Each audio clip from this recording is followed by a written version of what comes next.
Welcome to Mogul State of Mind. I appreciate you for having me, bro. And again, my apologies about being late, bro. Man, we good, brother. We good, man. I appreciate you for hitting that road, man. No I know y'all problem. had some delays. And Yeah, no problem, bro. you got up like a man supposed to and handled that business and got here, so we appreciate it. Absolutely. Yes, sir. So, man, tell the people who we here with today, brother. All right, my name Derrick Grace. I'm 36 now, father of 10. Damn, I done a lot. Best-selling author. The board game. I definitely feel like for sure I pioneered educating children at an early age when it comes to firearms. I own my own gun store down in Tampa, Florida, Grace's Ultimate Guns, Black-owned security company. Grammy nominated. Me and Derrick, thanks to Royce the 5'9", we did vocals on his album. I was Grammy nominated. Yeah, I don't know, bro. I've done a lot. It's been a long time. I can't remember everything, but I've done a lot. No, for sure, man. Like I was telling you off camera, man. I remember you when I was on my financial, when I was on my journey to get right physically, mentally, financially, and spiritually. Right. You when I remember just for a whole year I went celibate and just locked myself and cut off everything. Absolutely. You were one of the influences that really helped me. I appreciate it. Yes, sir. So yeah, no, man. So you definitely are influential in the implemental in what I call what we're in now, the Black Renaissance. For sure. And I'm in agreement with you, right? I definitely feel the same way. We're in the midst of the Black Renaissance, for sure. Yes, sir. Yeah. Yes, sir. So what we're gonna talk first is we're just gonna start it off with. So where are you from? Tell us about your upbringing and things of that sort. I'm from Tampa, Florida, bro. I've been there pretty much my whole life. I stayed. It ain't really Atlanta. It's really Acworth, Georgia. But I was basically in the A for maybe 2 or 3 years. But for the most part, I've been in Tampa my whole life. Gotcha. Yeah, outside of traveling and whatnot, but born and raised Tampa, Florida. Gotcha. Gotcha. So what was it like growing up there in Tampa, man? Bro, I we speak freely, bro? Yes, sir. Okay, man, bro. I was a badass kid. I was a terrible child. I was grades was decent, but I just stayed in trouble, bro. I was always inquisitive. I never really been big on rules. Always been rebellious, so that always got me in trouble.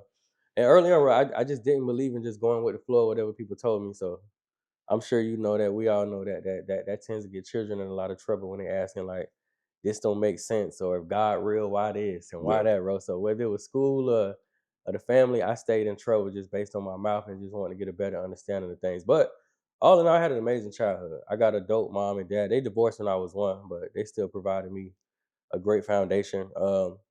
My pops is retired Secret Service. My mom was a school teacher till I retired her when I was 27. So yeah, bro, I had an amazing upbringing.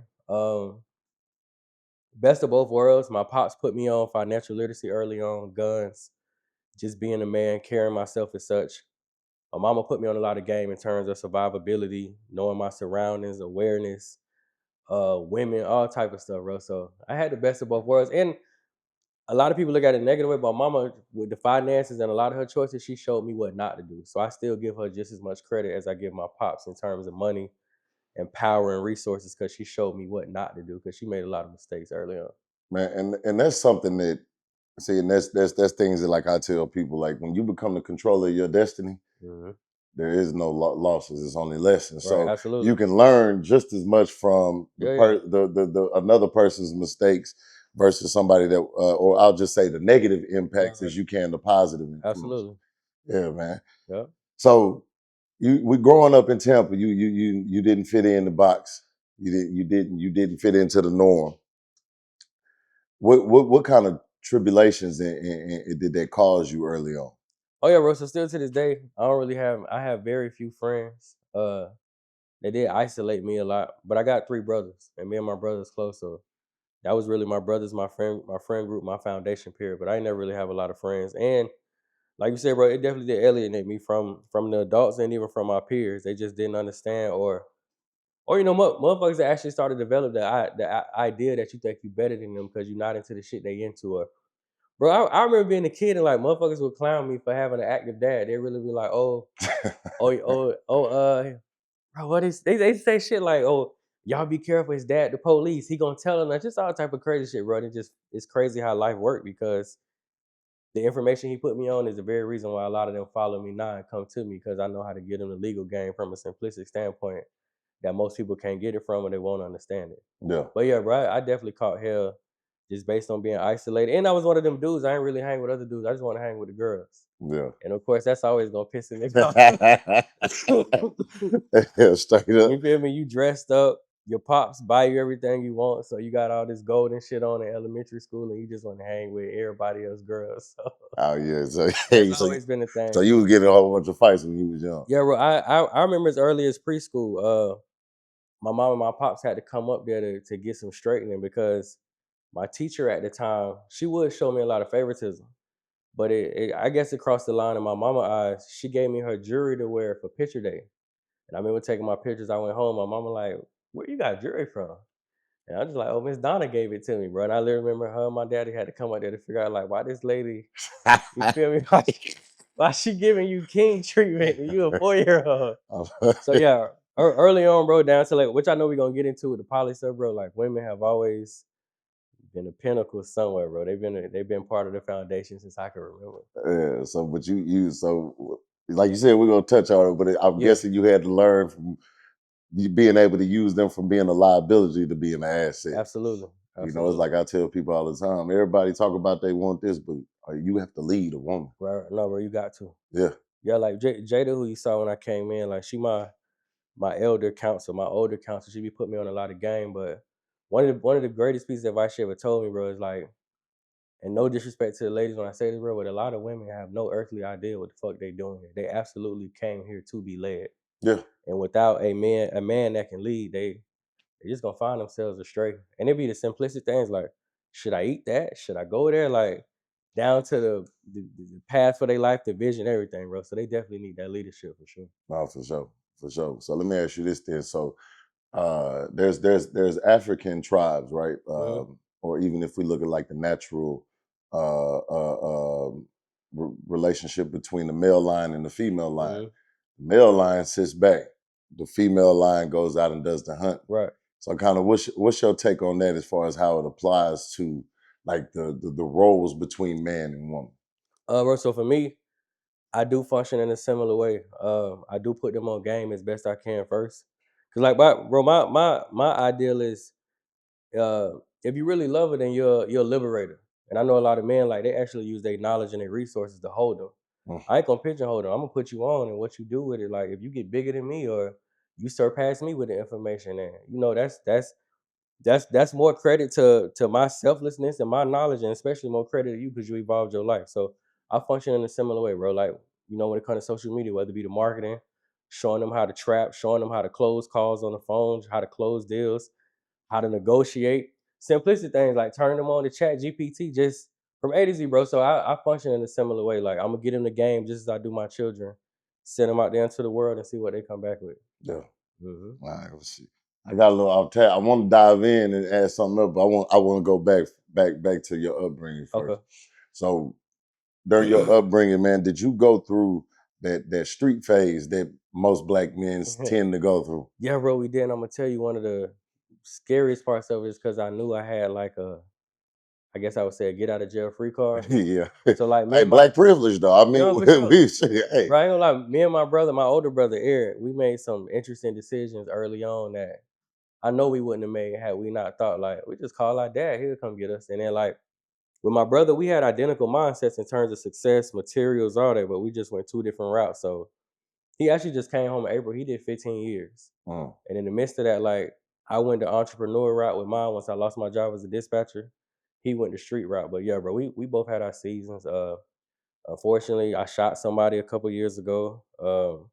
Tried my hand at drugs. I was terrible with that shit, bro. It's completely terrible. I ain't gonna lie. I wasn't a salesman. We invested. I never forget my cousin and my god brother sitting me down. They called me all the way over there to their house to ask me to invest or not. So we ended up going three ways. My brother breaking it down. He's like, yeah, bro, every time I bring it back, it's gonna triple up. And I'm like, shit, that sounds good to me. So I think, yeah, this 11th grade, bro. And me and my cousin plotting on opening a strip club and a tattoo shop in 11th grade with dope money. So I tried it, bro, in terms of investment, but that shit backfired. My brother ended up getting football numbers, and I was just like, yeah, we're gonna find something safe to do because this ain't it. Yeah. Yeah. Yeah. So around your senior year in high school is when you hit that crossroad, like Yeah, bro. I say 9th to 12th grade period, we was wilding.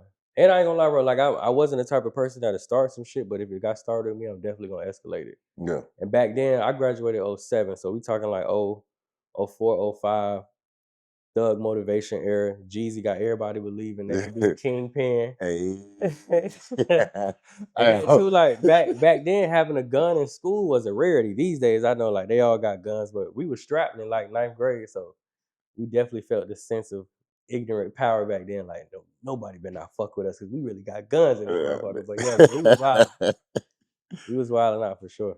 Yeah, man. So your brother ended up getting them football numbers, getting caught in the system. Mm-hmm. And so mentally, that's when you said, I'm going to go this route. Literally, bro. Like when he got all that time, I remember saying my cousin, I was like, cause we got to find some other shit to do. They ain't playing.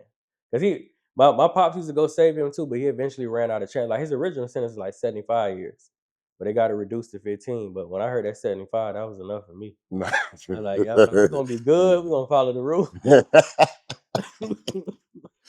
We're gonna be law-abiding citizens moving forward. No, for real. Yeah. And you know, man, that's the problem though. We don't know how to play the game. Mm-hmm. We really don't. We be so lost because we don't even know we in the game. Right.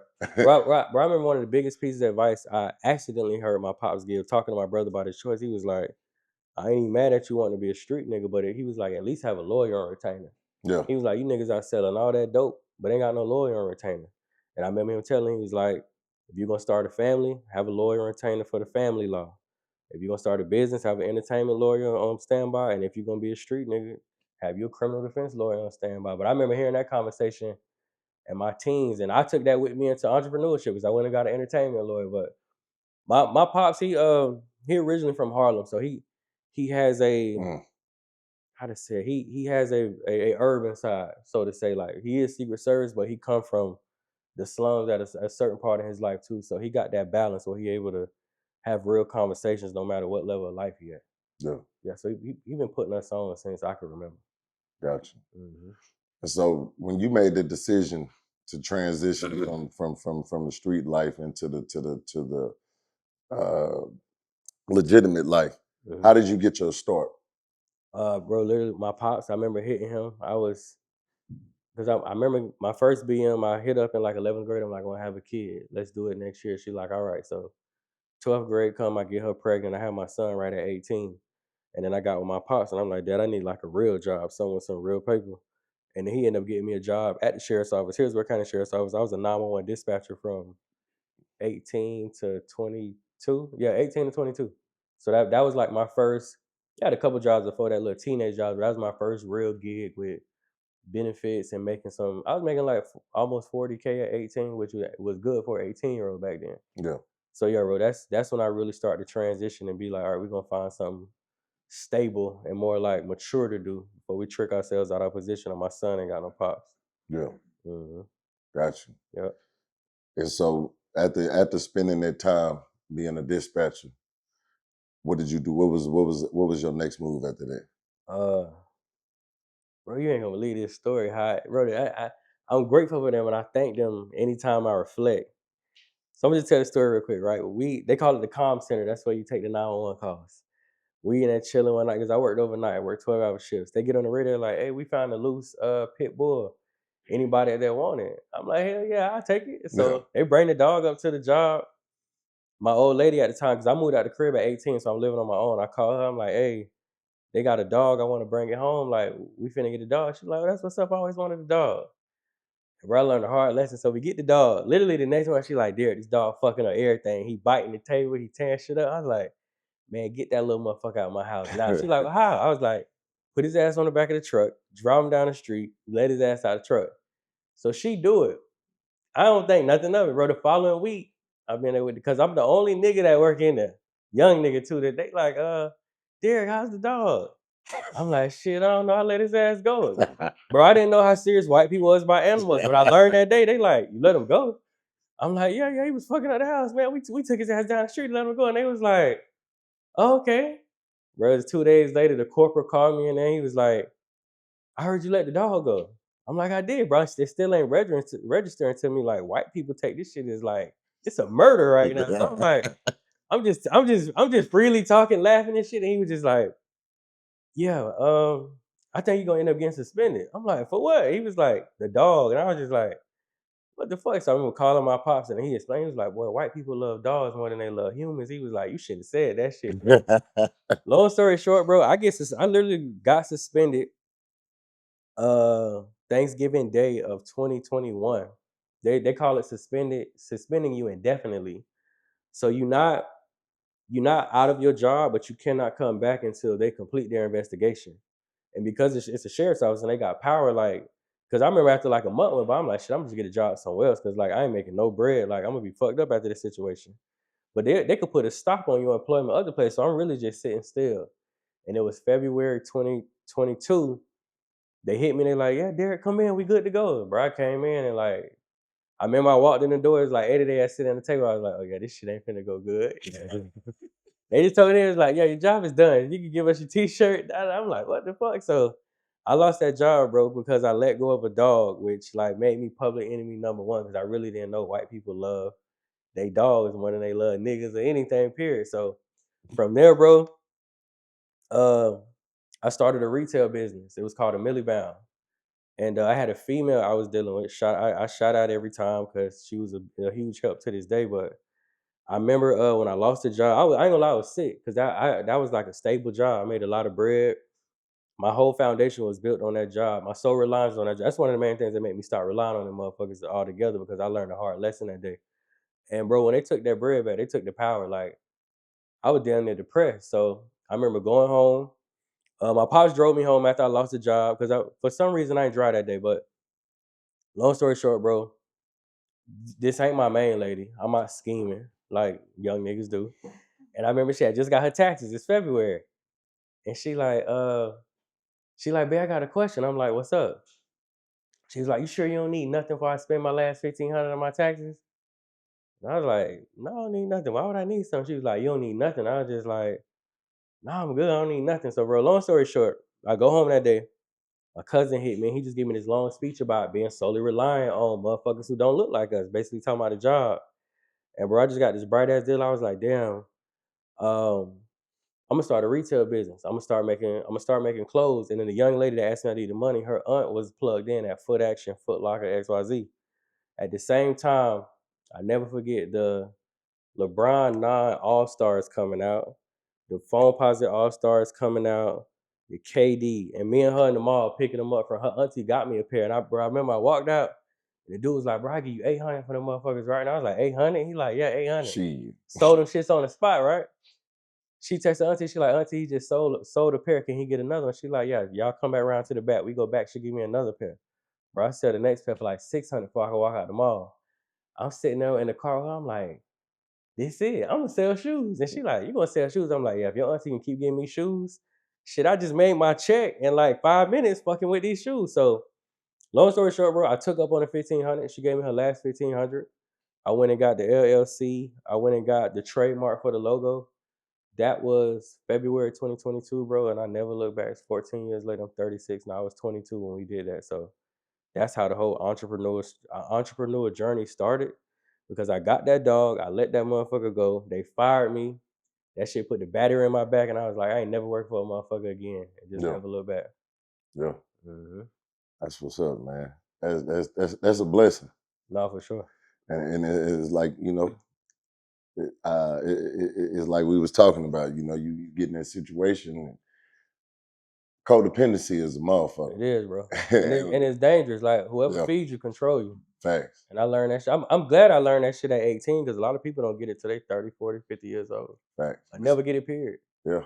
And now you a slave. Yeah. Don't even know it. Man, so during your entrepreneurial journey over these past, and I just want to make one clarification. So that was 2012. Yeah, I'm tripping, bro. Yeah, you good. You was 22, but it was 2012. 22. That was 22. You right. I got you. I just don't want they're gonna be in the comments. How's 2012? Oh, he learned. Yeah, but I know how to look at things differently, you know, but Right. other people, they always got something to say about Yeah, what yeah. somebody doing.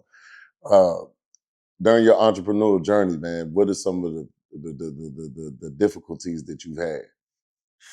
Uh, bro, I know one of the biggest ones. I love really hard. I don't love often, but when I do, I love really hard.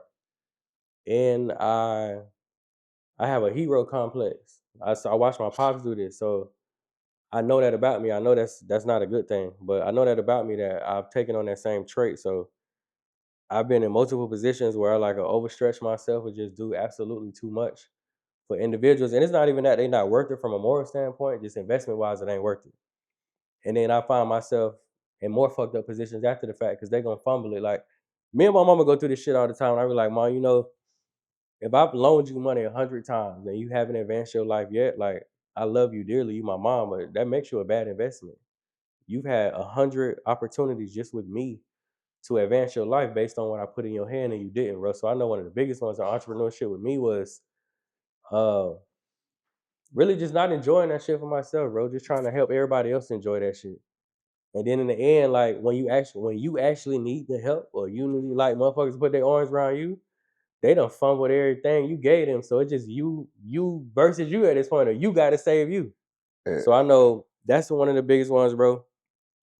There's this theory that balance exists in entrepreneurship. I don't believe so. I believe like if you want to be the greatest or the best at something, balance just not a thing. Mm. I think another one that I run into is just like dealing with women who understand the ups and downs, the roller coaster, the mood swings, and everything that come with entrepreneurship. Um, women, I just gotta be real, bro. They get on my fucking nerves with this one because they they like want niggas to hunt all day and then come home and be able to just turn it off and be nurturing or loving. Like I just killed 30 niggas to bring this 10 grand home today. What the fuck you want? My body don't work that way. Like they don't even work that way. You feel me, bro? So I know that's one of the biggest ones in entrepreneurship is just actually finding women who understand the wear and tear, who understand like I need you to minimize the disagreements and the arguments. I'm already at war with trying to beat all these other niggas who competing for the same trophy that I'm competing for Monday to Sunday. So I ain't gonna lie, Especially, bro. Yeah, bro, I got a lot on coming out no, of you entrepreneurship. good, bro. So like, especially as a black man and a Yeah. young black man at that, especially looking the way that you look. Mm-hmm. Just gonna keep it all the way real. Right. A younger black man is the most hated species on this earth. Mm-hmm. Black women don't respect us. Young black niggas, Facts. we hate each They other. want to kill us. Old black men look at us like we crazy. Facts. White men look at us like younger white men look at us. Right. White girls love us until they don't. Bro, even with parenting, a lot of moms don't even take the time to articulate the sacrifices that come with a father that's in that realm. So they'll like actually help their children develop resentment. I've experienced that where my baby mom be like, "Oh, she came in the room last night and said, can she get a new dad?" And I'm like, "Why would she say some shit like that?" And she was like, "Cause me and her was talking about how often you be gone." And I'm like, "Well, motherfucker, do you tell her you ain't like, bro?" One of my BMs, she hadn't paid a bill in 10 years, and I'm not complaining because that was our agreement. I set her up for that, but all her cars was by me, houses by me, no bills since we had our first child. And I just remember like I didn't express it to her in that moment, but that shit was really disappointing. Be like, well, damn, did you pause her and be like, babe, y'all get to sit at home all day and just do cool shit because your daddy like do what the Yeah, fuck he do? Or do you know that me and you even have the closeness we have because your daddy provided me a lifestyle where I don't have to go do this thing called a job? But motherfuckers don't do that. They'll literally like reap the benefits and then trauma bond with the kids. Like, yeah, your daddy do be going a lot. He do need man. to be home more often.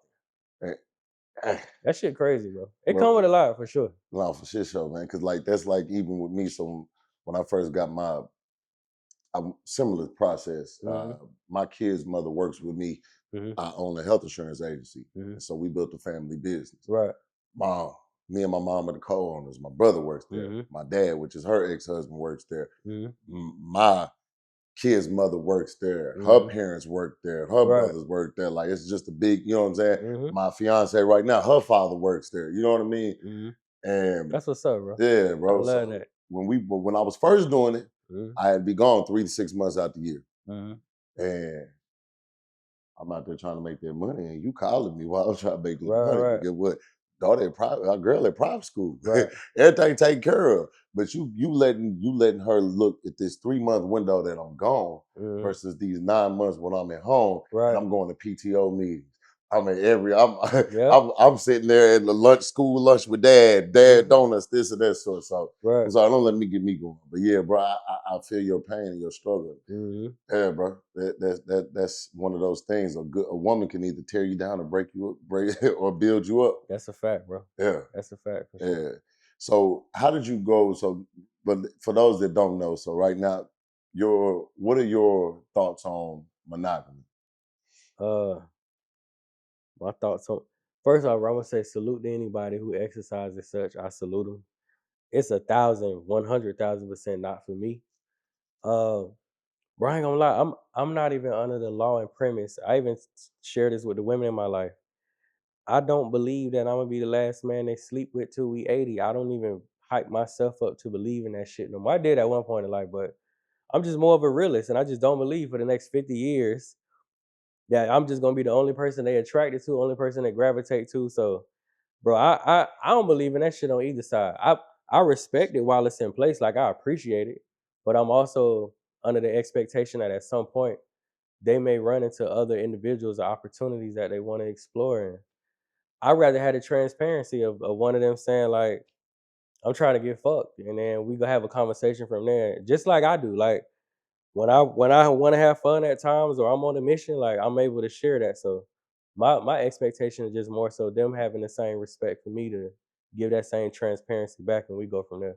Gotcha. But I know for me, bro, like I don't do this with everybody, but I know the women in my life, like I love them beyond surface level. The two that's in my life, meaning like this 3D shit it ain't really gonna make or break us. Like I feel like we got a tie and a bond where I can love them beyond their lust and their horniness and their mistakes and things of that nature. So, and I know that ain't for everybody because I know somebody definitely will be in the comments like, I wish a bitch would. Like, to each his own. But I know for me, I was there, I've been there. Yeah. But I know over the last year, like, I've evolved to another level where it's just like, I just want to be happy, have fun while I got this short ass existence, and I'm up out of here. I ain't checking motherfuckers or pressing they line by trivial shit or what they doing or where they at. Just as long as when they with me, we gonna go from there. Whatever you got going on besides that, that's your business. Yeah. And you know it's when you learn how to remove emotions, then you no longer belong to this world. You know what Absolutely. I mean? I ain't gonna lie though, I haven't ascended to that level yet. You know, I'm still one of them hypocritical Yeah, no, ones. so look, bro, look. I'm not encouraging it, No. but like I'll be going to them like, yeah, man, y'all should go. Nah, I ain't encouraging it, but I just know if that conversation ever arises, I'm gonna be able to have it with no emotion and just be like, oh, I get you, I feel you, like, and we all having a human experience. It's their first time here, just like it's mine. Yeah. And I know for me, bro, the amount of fun I have and I've had within my relationship and outside of it, I just feel like it'd be unfair for me to try to lock a motherfucker in the basement, bro, because I done and seen it all with my partner. So I don't know, like they soldiers mentally, they soldiers in that moment. So I feel like it would only be right if I was a soldier for them as well, and be like, yeah, bro, I respect that. You feel me? Go enjoy yourself. I'm gonna be here with the kids watching TV. Hey, well, po- power to you, bro. Power to you. I ain't gonna lie, man. I'm still up in this world when it comes to that life. I feel you, bro. Yeah. Yeah. Yeah, but no, I've been in with my fiance now. We've done a polygamous relationship, but Mm. like I said, be careful what you ask for as a man. You got to be able to lead everybody here. Oh, I'd love to have 2 women. Right, right. Yeah, until it come time to have to lead 2 women. Yeah, bro. I done came across a lot of niggas. They be doing that shit just for the sexual benefit. That's all they just want to get their rocks off with 2 women. But yeah, bro, leaderships with two, that shit is a true test, and that's a lot. Yeah, Especially when you got children too. Like I said, I got 10 children and 2 women. So it's some days where it's just like, what the fuck? I'm tired of all none of y'all motherfuckers. I'm tired of all y'all. Yeah. nah, for real, man. So you were talking. You said that your father was. Well, hold on. Before I'm gonna continue on the relationship stuff. So I know you have you just always in some shit. Period. Anyway, but so I'm gonna bring up your past Yeah, relationship. for sure. Uh, Oh man. with your correct me if I'm wrong, one of your longest lasting relationships as far as current time with Chelsea. Well, What's that? Okay, bro. I say one of the most important ones. It wasn't longest lasting. I got a BM that we got 5 kids. We've been rocking. All right, bro. Baby mama number 1, I know since 4. Number 2, I know since I was 9. Number 3, I know since 14. Chelsea, I know since 29. And then my 5th BM was 2022. okay. So yeah, I got one. We going on 30 years. Oh, that's what's up. You know, she don't want to kick her ass right now, but we going on 30 years. Man, that's how it go, bro. That's how it go. That's how it go. So what happened with that relationship? What happened, bro? Towards the close. Oh, bro, just overall, bro, I think I gave in early on to too much, and it just created an expectation that I was gonna give in on everything. And once I start saying no, which I realize that most of my peers in my circle, unfortunately, when I start saying no, shit be changing. Motherfuckers give you their whole ass to kiss when you finally say no. And before our end hit, that's what it was. Like, I remember us having a disagreement, and she was like, "Well, I'm finna move back to Atlanta with my mom." That would be her go-to, like to threaten me, like to make me stand down. Cause she had moved to Tampa with me. I'm gonna go back to Atlanta with my mom. And I remember that final time I was just like, I don't give a fuck. Go back with your mama. And I remember like when she seen I was serious, then she doubled back and was just like basically checking my temperature, bro. But at that point, I don't know, for me, bro, it was almost like she weaponized that shit. And then when it Yep. finally didn't work no more, I had just like crossed over where I didn't give a fuck about nothing no more. And then like the relationship pretty much ended. I never forget, bro. Like the day she left, uh, like I process grief and loss rather quickly because I'm intentional about it. So I remember, bro, she was upstairs, I was downstairs. I remember I went in my master bedroom and I like intentionally had my cry. I like let all that shit out. Bro, I gave zero fucks ever again after that. Like literally went out the room. I hit a young lady up that had been shooting her shot for a minute. Literally, like Chelsea probably walked out the door at 5 p.m. I flew a girl in from Kentucky by 8 p.m. And it was a wrap. I made a new baby the next month, and I had 4 children in 2 years. Like literally after the day she left, and it was done after that. I had moved on. Yeah. Like emotionally, once I had that cry, bro, the emotions was gone. I had detached. But yeah, bro, she would just weaponize certain shit. Like I remember one day, she literally pregnant. She woke me up like 5 in the morning. It's like I'm finna start talking to somebody else. And bro, I just remember wiping my eyes and I'm like, what? And she's like, I was like, you woke me up for that shit? And she's like, yeah, you need to fucking know. I'm finna fuck with somebody else. And I just like, all right.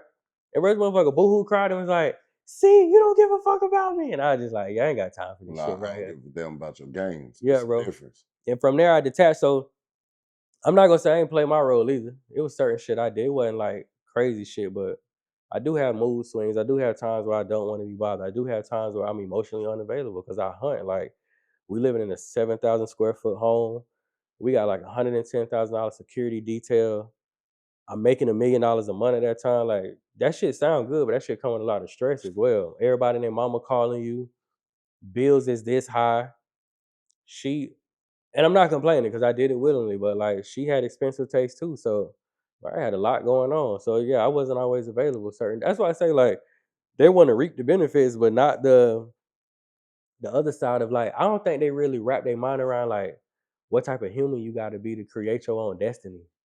Like So motherfucker, this is like next level superhuman shit because everybody can't pull this shit off.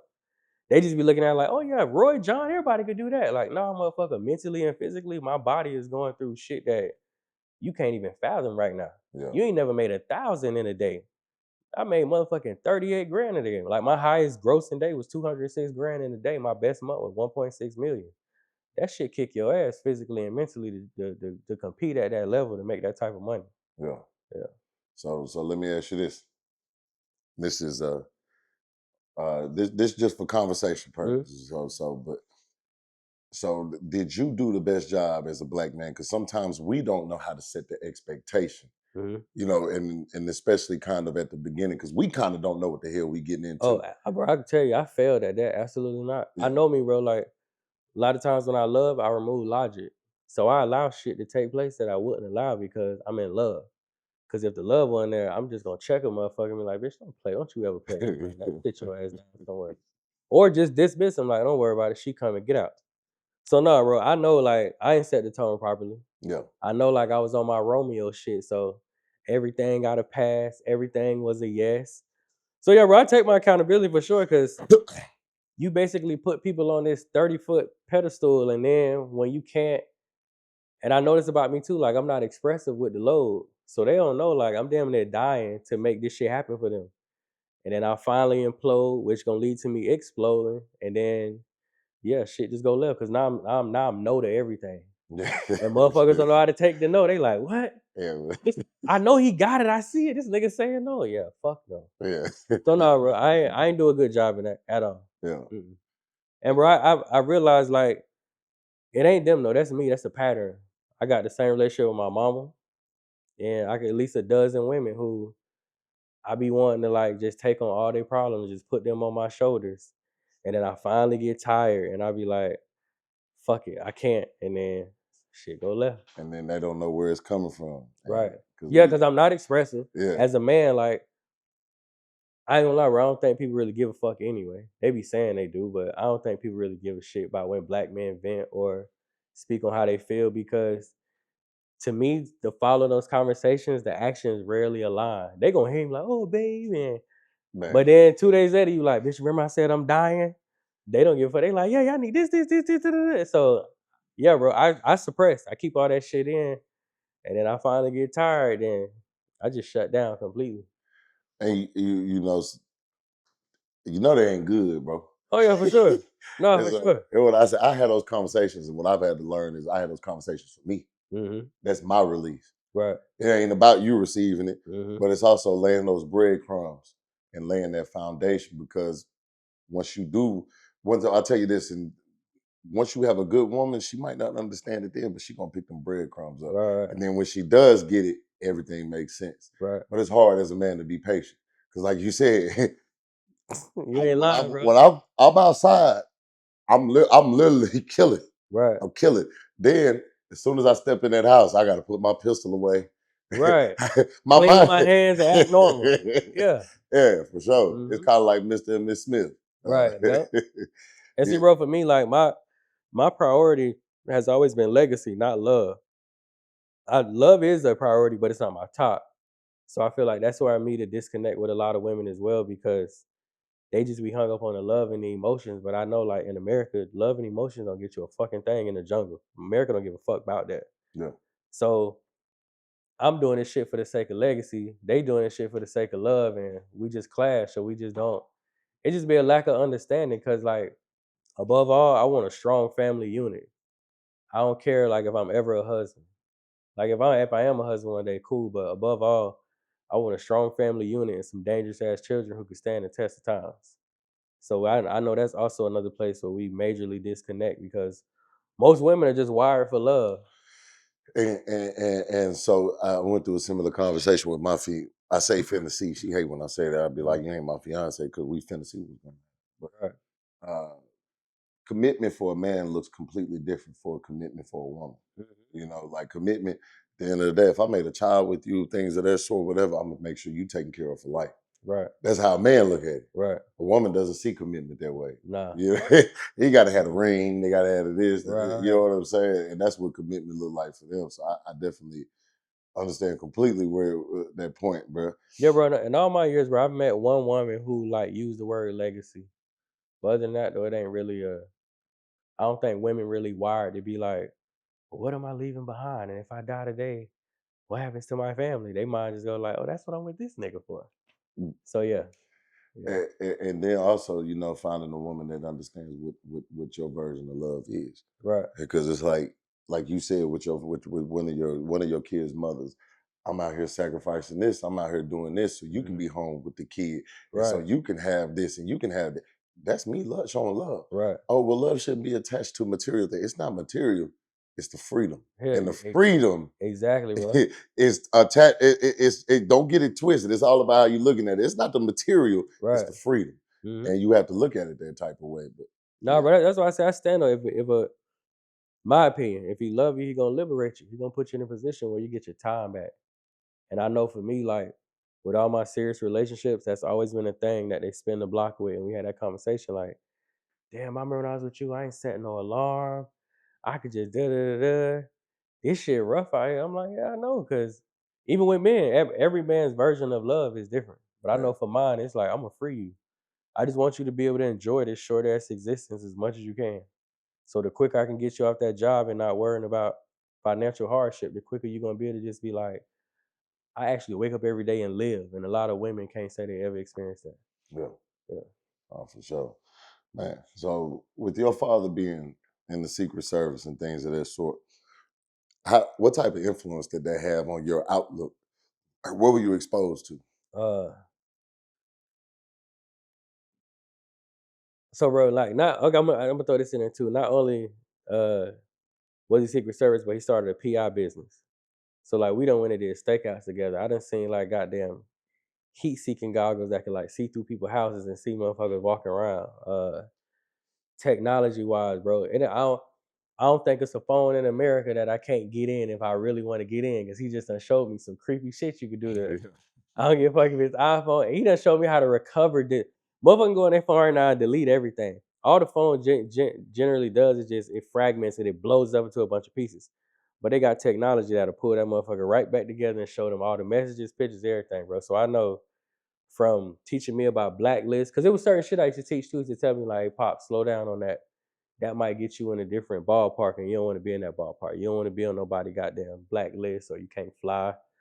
From the technology with the phones to yeah, right. Right. He don't put me on some of everything. But I know a lot of the shit he has is like I said in the beginning is what makes me still sought after 14 years as an entrepreneur is that like the legalities and that law side that just knowing how to stab a nigga and keep a clean hand, knowing that there's loopholes for everything in America, and it is a actual right way to do all the wrong shit in this country. Yeah. It's just people on the other side that don't look like us. They got the codes to it. Yeah, for sure. They got the whole backlog. They got everything to And it. it's passed down. But see, a lot of people don't think like that, bro. And that's like Right. people look at you. I'll never forget. And this one, I realized I had to change my crowd when people were like, "You doing so well." Mm-hmm. I'm like, we ain't looking at it from the same lens. Right. I had to take penitentiary chances and damn near die Right. to get to where I was a multimillionaire before 30. Mm-hmm. But the people that I'm comparing myself to is the motherfucker that woke up and had more than I had. Right. That's the fight I'm fighting. All right. I tell everybody, like, when it comes to men, I feel like we all should have a season in our life where we intentionally put ourselves around men who make us feel inferior. Mm. And not inferior because we want to hate on a nigga at some point, but this nigga literally just better at life than me. He got a better workout regimen. He got better jewelry, better cars, better clothes, better shoes. Because these are the type of niggas that's gonna make you want to elevate your game. Like, bro, I never forget T.I. made me. He the reason I got the big ass crib in Florida that I did, bro. I remember he took me in his closet. Man, he got a cigar shop and a barber shop inside bro, like the closet was like the size of, I can't even explain this shit. I don't know what to compare it to, but I know when I went in his house, I was like, bro, I'm going back home and I'm finna buy the biggest shit I can. And I did. I went back to Tampa, I found a 7,000 square foot crib and I bought that shit because of him. But in those moments, like these was the men I was around that made me be like, I gotta do better. I gotta go harder. Like, this nigga can skate in his closet. Like, this shit that big. He can just skate around and grab clothes, smoke cigars, haircuts, everything. That's hard. That's hard. So you spend time hanging around T.I. and stuff like. What are some other celebrity relationships that you've had, influences and things of the sort? I know David Banner, that's like my big brother in real life. We done spent a lot of time. He pull up on me. He do his genie thing, bro. He just pop up randomly. He give me a whole rundown of everything he done seen on the page, good or bad. Give me his wisdom, give me his game, and then literally like, all right, gotta go. Just gonna hang up the phone and disappear. You gonna hear from him another 3 months. Man, Ryder met a lot of people. I know some of the most defining conversations or relationships I had would definitely be Banner, Killer Mike, T.I., he played a huge role into me having those $1 million months. When he threw my interview up on Expeditiously, I remember at that time where I think I was averaging like 50K a day. He had me at like between 70 and 80,000 a day when that interview dropped for like an 80-day run. So I know them three have played a huge role. I ain't gonna lie, a lot of the biggest roles are people I can't even genuinely remember their name. I just was getting on a jet and I run into an older white man who would tell me this. Oh my bro, his name Jake Taylor Jacobs. But when I first started going through what I deemed at that period financial hardships, he actually taught me how to leverage assets. Cause I would always buy assets. Bro, so many, I know you probably know there's so many levels to this shit. Okay. That's why I love being around niggas that got it and niggas that had it. They can really, man, the game he put me on was, bro, I never forget. I called one day, I'm like, bro, I don't think I'm gonna make my payroll. This when like the economy first started switching up, shit looking crazy. I don't know what's going on. I'm like, damn, bread ain't clicking. My payroll at this point, I got 47 people on payroll. I'm paying out like 280,000 on payroll. He like, bro, nigga, you got 22 kilos of gold. What the fuck you mean you can't make payroll? And I'm like, bro, can't nobody afford this shit? He was like, nah. So he put me onto a company called Borro, Borro. Like every rap dude I run into, I tell them about this company because a lot of the younger dudes who heavy with the jury, they don't be knowing what to do with it, or they'll just take it to a local dealer. I'm like, nah, bro, it's real like high end motherfuckers out there who will pay you 6 figures XYZ. So I remember, bro, like he really taught me how to leverage assets from my art. Cause I knew what to buy, but when shit got real, I didn't know how to get rid of it. Facts. Cause all my peer group know is a pawn shop or a jewelry store. The cash advance places. Right.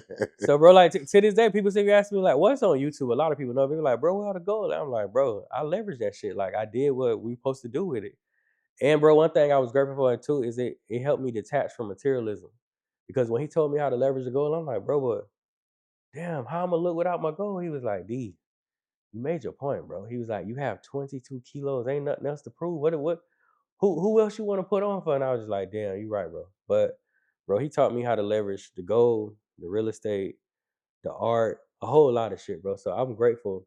Like I said, it's a lot of unnamed people who ain't super famous, who I just rubbed shoulders with while I was getting on the jet, or I'm brokering a jet, and then they just put me on game. And because bro, I stumbled across the millions early. I think I was 28, 29. So I was fresh to that shit, and I ain't no other multi-millionaires in my family. So I just had to figure that shit out on the fly because nobody knew what to do with that type of money. Yeah. Yeah. Yeah.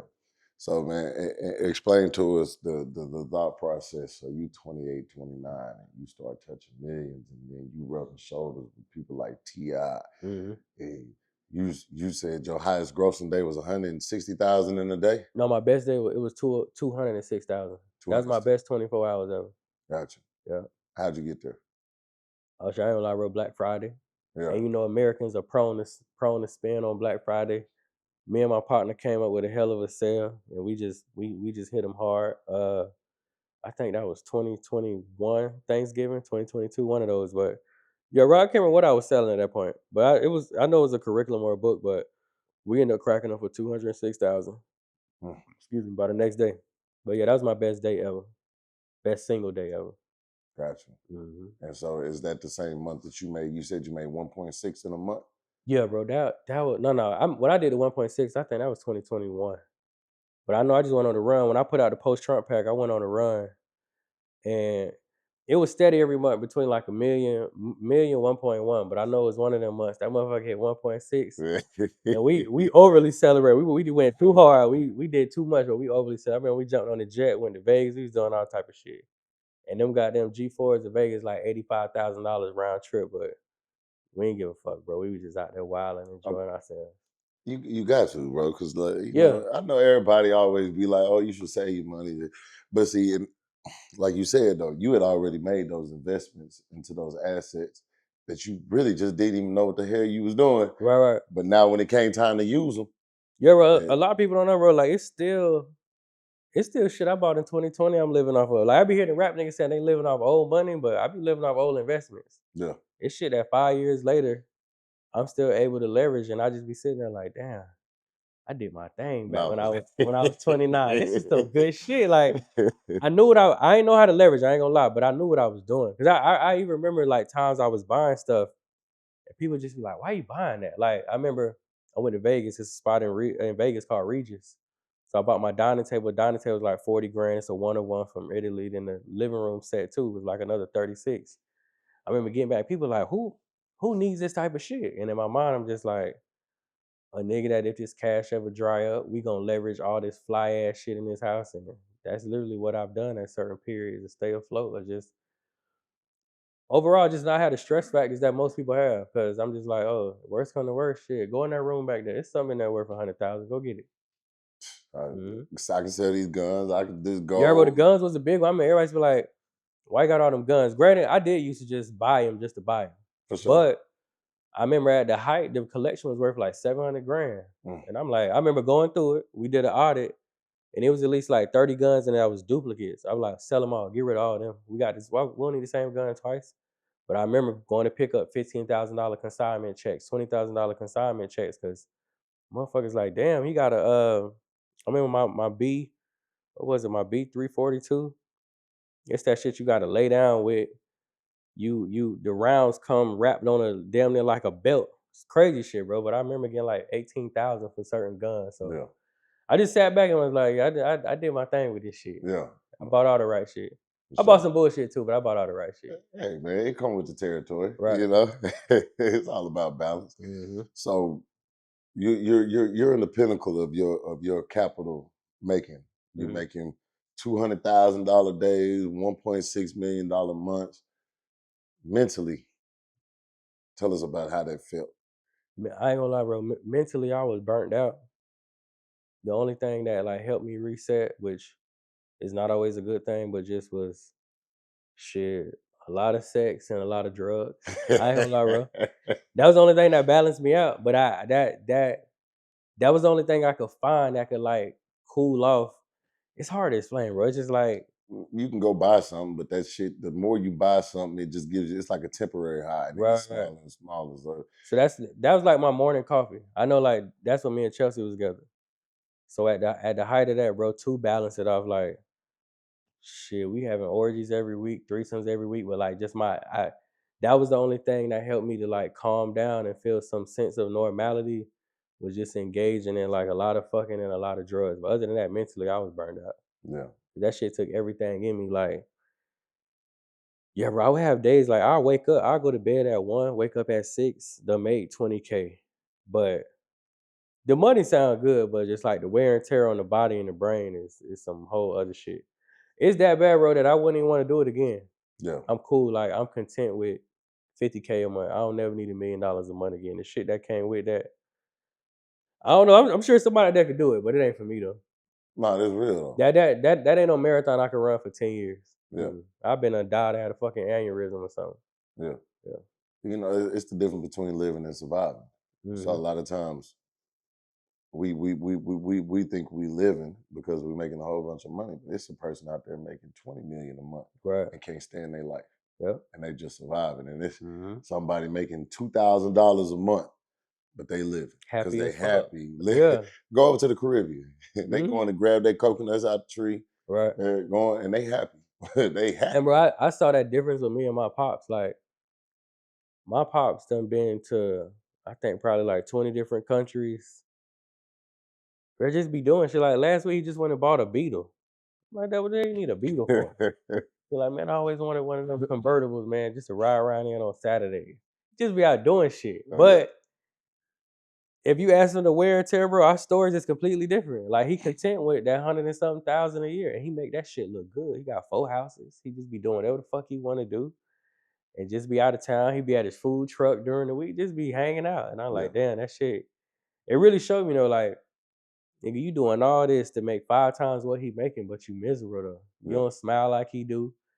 Your anxiety always on 1,000. Your heart rate always pumping fast as fuck because you thinking 30 ideas and trying to be 8 places at once. So you right, bro. For me these days, it's the peace and contentment that's more appealing. I'll pay for that before I go jump on a jet to go to Vegas for 85K round trip. Yeah. Wow, for sure. So you spoke on leveraging your gold and owning 22 kilos of gold in Boro. So can you explain to like what you did and what Boro is and things of that sort? Absolutely. So if anybody can look, it's BORRO, no W at the end, but all they deal in is automobiles, art, and like high-end gems, gold, and whatnot. So when bro put me on it, I called immediately, and they was like, I remember I was a little leery at first. They like, yeah, we're gonna send you a shipping box. Put your jewelry in the box. We'll assess it the next day and give you a quote.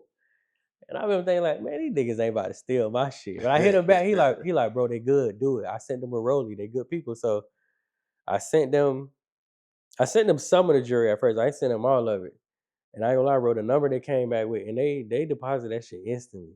Man, they had like the first go round, bro, they had like 350 grand in my account the next day, and I just was like, oh, I like these niggas. Matter of fact, y'all know I got a whole bunch of more. The dude like, send it again. Send it again. He hit me off with another couple 100,000. This is the kicker though, and I would tell everybody. Don't fuck with Boro if you don't got a plan for the money. Facts. I didn't necessarily have a plan. I just was like, oh, well, I'm gonna just pay all my shit up for the next year or two because this damn near $1 million. I could just chill. But bro, that was the wrong idea because based on how the interest set up, people be paying back on the interest, but they not. I ain't gonna lie, they didn't overly inform me on the principle.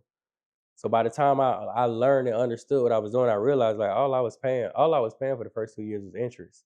They still want that big old bag on that principal. But it's a good play for anybody that got to play. Like, all right, if I get 100K tomorrow, I know what I'm gonna do with it over the next, because they do it in 2 or 4 year intervals as far as your contract. So if you go do it and you know what you finna do with 100K, then yeah, hell yeah, it's well worth it because you can flip the 100 to half if you got a formula such as that over the next 2 years. Pay them back, keep the extra bread, and get your jewelry back. And they're the type of people like they'll let you run it over and over. Because I remember the dude told me, he was like, as soon as we done with this, he was like, if you want to just go into a new contract, we can keep it, or we can send it back to you and you send it again, however you want to do it. So they literally are, to me, like, I be trying to tell people how to play the bank for themselves. It is a form of playing the bank for yourself. You just got to make sure you understand your interests and your principles. So, in 2 years, you don't look up and realize that 40,000 you done sent ain't went towards shit but the interest. Yeah. But if anybody with a plan though, bro, they for sure get 100K in your account the next day. Gotcha. Yep. Man, so and it's just true entrepreneurial journey, because I'm going through a similar time right now. Mm-hmm.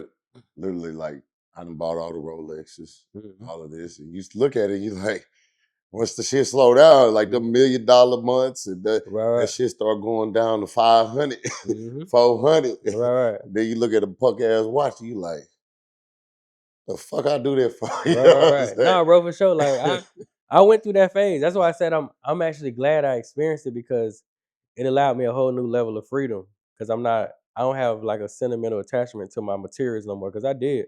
I remember when I first sent some of the gold, I remember like sitting there thinking like, damn, what people gonna think? And then just my heart self was like, nigga, don't nobody fuck. Like niggas didn't start fucking with you because you had the gold. That's the additive. Niggas start fucking with you because you smart and the shit you teach your kids. Facts. And I was just like, oh, I'm tripping. Let me just go back to the core of who I am because like that's why niggas love me. Like this shit do make my aesthetic look better, but outside of that, at the foundation of it, it's the fatherhood aspect. Like another thing I learned, bro, from Boro that Jake put me on is he was telling me like the white boys he be around, they leverage their real rollies. They get replicas and they go outside. He said, I remember him telling, he was like, bro, had the craziest comment there. I'm like, what's up? He was like, I'm sitting in this lobby and this white dude asked me what type of roller I got on. I tell him to roll and he busts out laughing. And I'm like, what he laugh for? And he was like, can he ask me like a serious question about black people? I told him, yeah. And the white dude was like, why do black people wear their nice shit outside? And when he asked me, I understand anything. He was like, bro, this is what they do. They'll go get like a $200,000 Rolly Jacob, whatever. They're gonna put that shit in a safe or they're gonna borrow against it and play the bank for themselves with one of these companies.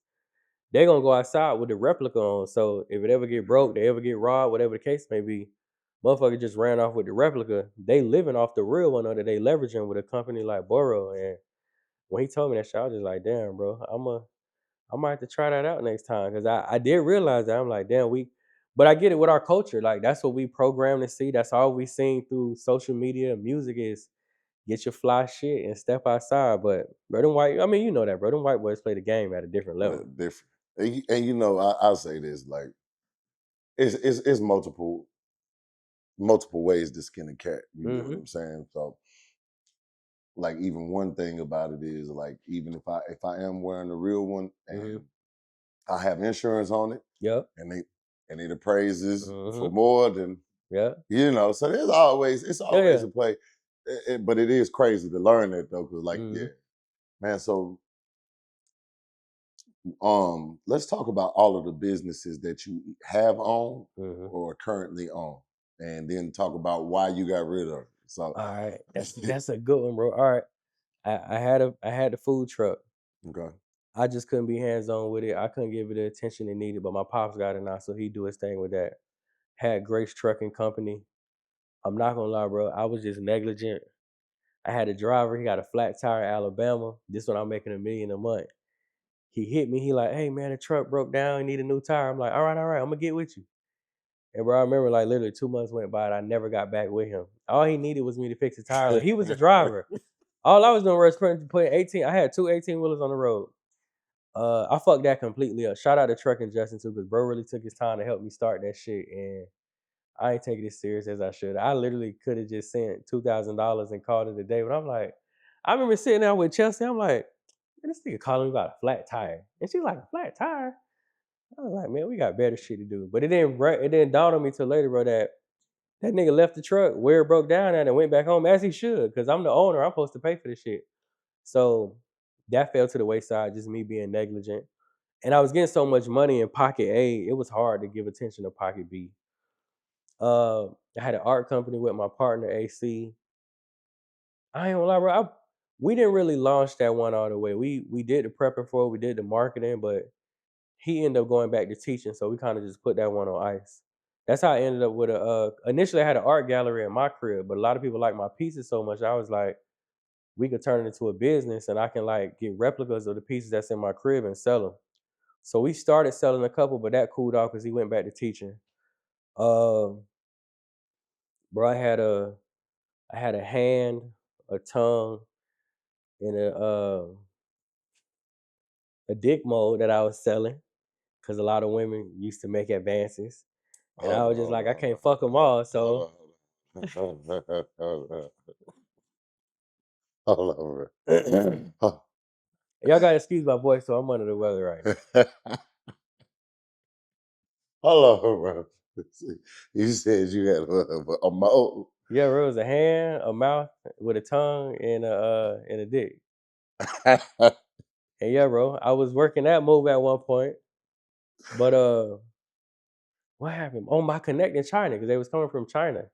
He started slowing up with communication. So I like kid you not, bro. I was only able to literally sell 4 of them, and then me and him had a disconnect. And but just based on the communication, we ended up like falling out. So that project cooled itself off. Of course, I've sold a gazillion books, curriculums, board games, classes, courses. Uh, Ron, know I mean, oh, I had a water company. We was getting water out of Brazil. It was Grace Essentials Water. We had a whole lifestyle, bro. We had lighters, robes, slippers, ashtrays, candles. But COVID hit, fucked that completely up because a lot of the overseas shipments slowed up or came to a halt completely. I did the OnlyFans thing. I just wasn't willing to fuck somebody new every week. That was just too much wear and tear. That one was very successful, bro. Month one, I made like $26,000. Like the ladies was loving that shit, but I just was like, salute to all the niggas that could do it. I just couldn't wrap my mind around it. I gotta find somebody new to fuck every week, and I gotta actually enjoy this so I can perform properly. But I did make a lot of bread off that. Uh, the video game, bro. That was my. I ain't gonna say my worst investment. That was probably like my most disappointing investment because I lost. I've tried my hand at a video game twice. First go around, I lost $808,000, complete loss. And then the second go around, it wasn't that much. It was probably like 80 grand I lost. And the video game did actually finally come out on PC Black Friday of 2020. what we in 26? That had to be 23 or 24. My son was supposed to spearhead that operation, but he just young, caught up with girls, and anybody that got a teenager and he's first getting his whiff of pussy, y'all know how that go. Like they be going after that. So that slowed down. I don't lie, bro. I know it's more, bro. 'Cause I got a list. It's like 12 different businesses. I've either started or I'm still functioning at this point, but I can't remember them all. But those are the ones I can remember off the top of my head. Got you. Well, I'm gonna fill in the blanks for you. So I know you got the private security. Oh yeah. Oh yeah. Grace's Ultimate Guns. That's still up and rolling. We got a gun store in Tampa, Florida, and then we got Grace Private Security. Yeah. Got you. Yep. Got you. And so, which one of those, out of all of those you named, is the curriculums, the private security, and the gun store? Those are still in operation today. Yeah. Curriculums, books, board games, private security, the gun store, and the video game will be back this March of 2026. We revamping it, so Okay. those still in motion. Yeah. Got you. Yep. Got you. So it sound like you just it's like your gift is your curse. You start tasting that money. Oh, I'm gonna do this. I'm gonna do this. Yep. No, bro, I got a wild imagination. So yeah. when I'm sitting there with the bread, I'm like, I'd rather just try my hand at all this shit I've always been interested in rather than just fucking the money of it. And I did just that. Yeah, bro, I know for sure I done had over a dozen businesses. Yeah. Yeah. I feel you. Mm-hmm. Yeah, bro. I ain't gonna lie, I was doing it, bro. I literally get up, go count, like, I do got 100 I can waste. Fuck it. Go get the dick molds. Let's do it. Man. I don't know if I should say this on camera. Somebody gonna steal my ideas. It's funny you say that though, because part of the reason why I was laughing so hard is because I had a similar idea. I was high. I was high as hell one time. And see, most people when they get high, I get high and I start thinking. Right. It free my mind. I thought of the same thing. I was like, man, I'm gonna take OnlyFans and put it on the 3D virtual world with the headset and send the mold of the girls, you know what I'm saying, and with a little scent. You know what I'm saying? So I was on the same type thing. I mean, sex is one of it's always. It ain't going nowhere, bro. It's gonna be here forever. Yeah, it's recession proof. I look for recession proof things. Absolutely. Absolutely. Yeah, so that's why I was laughing so hard. But yeah, I just never thought about doing my own. Yeah, bro, I ain't gonna lie. All right, bro, I'm gonna be real with you. Only reason I won't even get back into that genre is because my plans is to open up this academy for the children in Atlanta June 8th. I want to open my school finally. Okay. And like take my teachings from the internet and the books to like real time.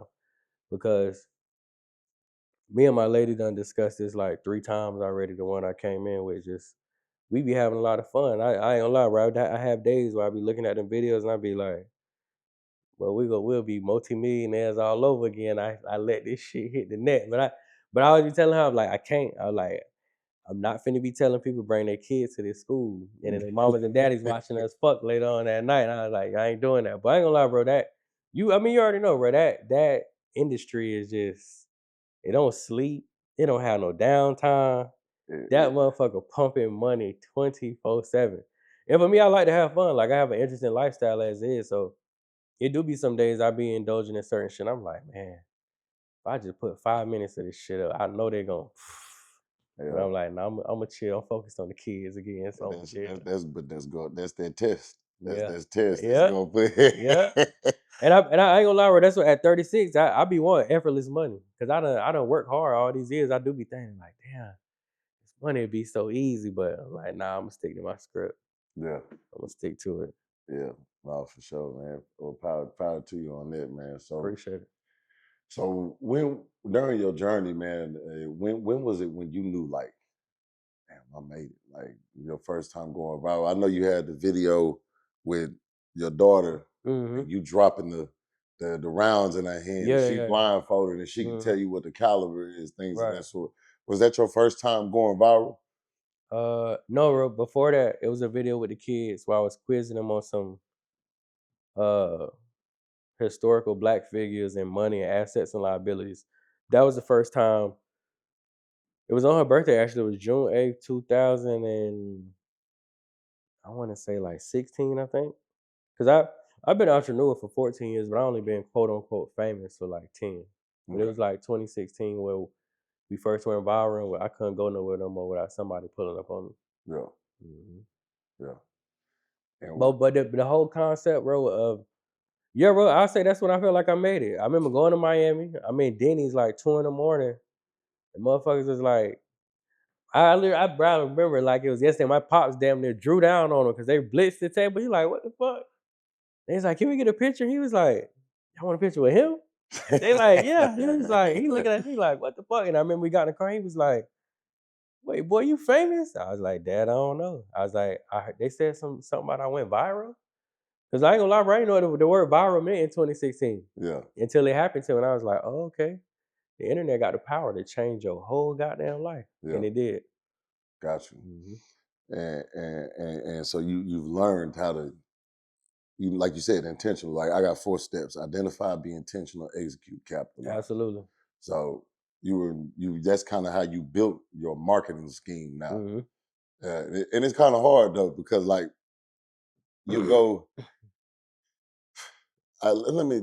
It's pretty much like as far as how the internet is now. It's not the Mm-hmm. same internet as it was in Oh 2016. yeah, not at all, Oh, bro. they's regulated. They Yeah, yeah. controlling it. You can Right, drop for something sure. one day, 100,000 likes. Drop something next day, 10 likes. Right. You know, so but your marketing has always been like I be telling these young dudes, like these D&Ds, Mm-hmm. that do not disturb. How you Right. put your phone on do not disturb? You ain't got $1 million in your Right, bank right, account. And I'm just using the money as a, mm-hmm. so but they like to have their pages so pretty. I'm like, I come from Gorilla, like Gorilla. See, yeah, bro. And like that's one thing that I'm grateful for. Like I tell you all the time, bro, when I got in, there wasn't Instagram live. IG videos was 15 seconds, I think. Like it's a lot of shit that changed. I couldn't do none of that. Like I come from the era of guerrilla marketing. It wasn't ads. You just had to be overly consistent and be like, one day this shit gonna strike until it do. So I'm grateful for that because in this era, I feel like they lazy and they entitled. So they don't even know how to work hard, even if work hard presented itself. Yeah, For me, like I literally know how to churn out 500 to 700 pieces of content in a month. Like I do this shit on the spot. They pull a camera out, I'm finna go in. So that's one thing I do appreciate about coming from that older era, that 2010 to like 2013 era of social media. Is like we just had to work back then. yeah, You had to really like know what you was talking about. A motherfucker just gonna keep scrolling. Fuck this nigga got going on. Keep going. yeah. Wasn't no ads. You ain't have a minute to articulate yourself or none of that. You had 15 seconds. You better get that shit out, and it better be good. I was thinking that. Mm-hmm. And then have you been shadow banned? Are you shadow banned right now? Or what? Bro, I ain't been able to go live in years, and yeah, people always struggle with finding my page. Yeah. But I ain't gonna lie, bro, that shit really just put the battery in my back to like make better shit. Anytime I see that, I be like, all right, say less. Watch I spin the block tomorrow with some even crazier shit. Yeah, because that's the only way is it got to be organic. They Right, just got to, right, right. because Yeah, I'm at the same place. yeah, bro. That's all I got is organic traffic. But now my page don't get no alley hoops from social media at all. Yeah. Nah, they don't fuck with me at all. Anyway, Mm-mm. for those that don't know, why is that? My opinion, bro, is definitely gonna be the rebelliousness, the guns, the kids, and bro, we just I don't know. I think my aesthetic for sure comes off like fearless, and I don't think fearless black men is something that motherfuckers want to highlight in this era at all. Yeah. Niggas that's just walking by their own drum, like I mean, walking to the beat of their own drum. I ain't none against nobody else, but I ain't amen. And at the end of this conversation, I ain't asking for permission. I'm like kicking ass and taking names. My kids kicking ass and taking names. We just going against the grain with a smile. Yeah. And like we be popping shit and we let motherfuckers know we beating them at their own game, and I don't really think they appreciate it. Yeah. Yeah. Yeah, I definitely feel you. So back to when you kind of first initially found out this fame, uh, there was a situation where a fan followed you home. Oh yeah, bro. Yeah. That's when I first knew I had to move the hell on.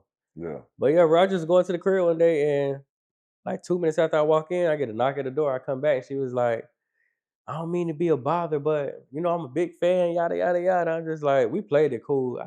I stepped outside and took a picture with her and all. She got in the car and left, but I knew then like I needed to put myself in an environment with a gate, with security, XYZ, bro. 'Cause I kid you not, bro. Like I'm living in a little regular 1,300 square foot 3-bedroom crib, and I got like $4 million cash. Yeah. And just I ain't gonna say reckless because I didn't even position myself for motherfuckers to know I had it.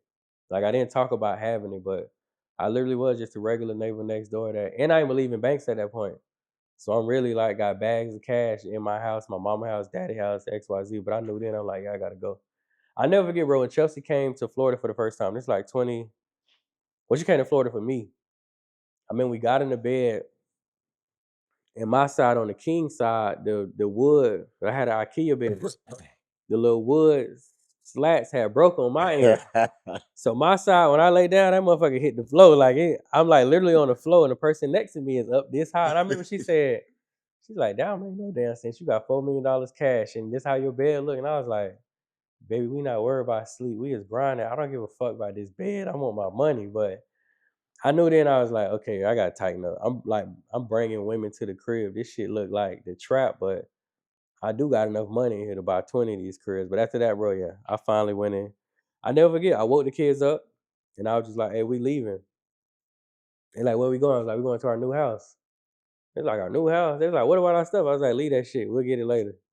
And bro, I just locked the door, and I ain't gonna say I never didn't go back. I went back eventually, but I turned that crib into a content house, and then I went and paid cash and got the other crib for like 1.1 million, and we just walked away and left. Yeah. Mhm. Yeah. It take a woman to get you to slow down and see things. Oh yeah, bro. Listen, man, I'm one of them niggas, bro. I would get up. I don't want to focus on nothing but the ching ching notification on the phone. I just want to hear that bling Shopify. So yeah, bro, it do take a woman to be like, man, nigga, let me do something to your knees first. Shit, knees white as a motherfucker. You out here with $1 million in your pocket, looking homeless. But I learned that from my pops. Where my pops taught me heavily about delayed gratification because he be outside looking normal as hell, but in real life, like he got his shit completely together. Yeah. Yeah. For sure. And and then just kind of I learned the same thing, bro. Like I got a closet full of shit. And how many times do I wear it?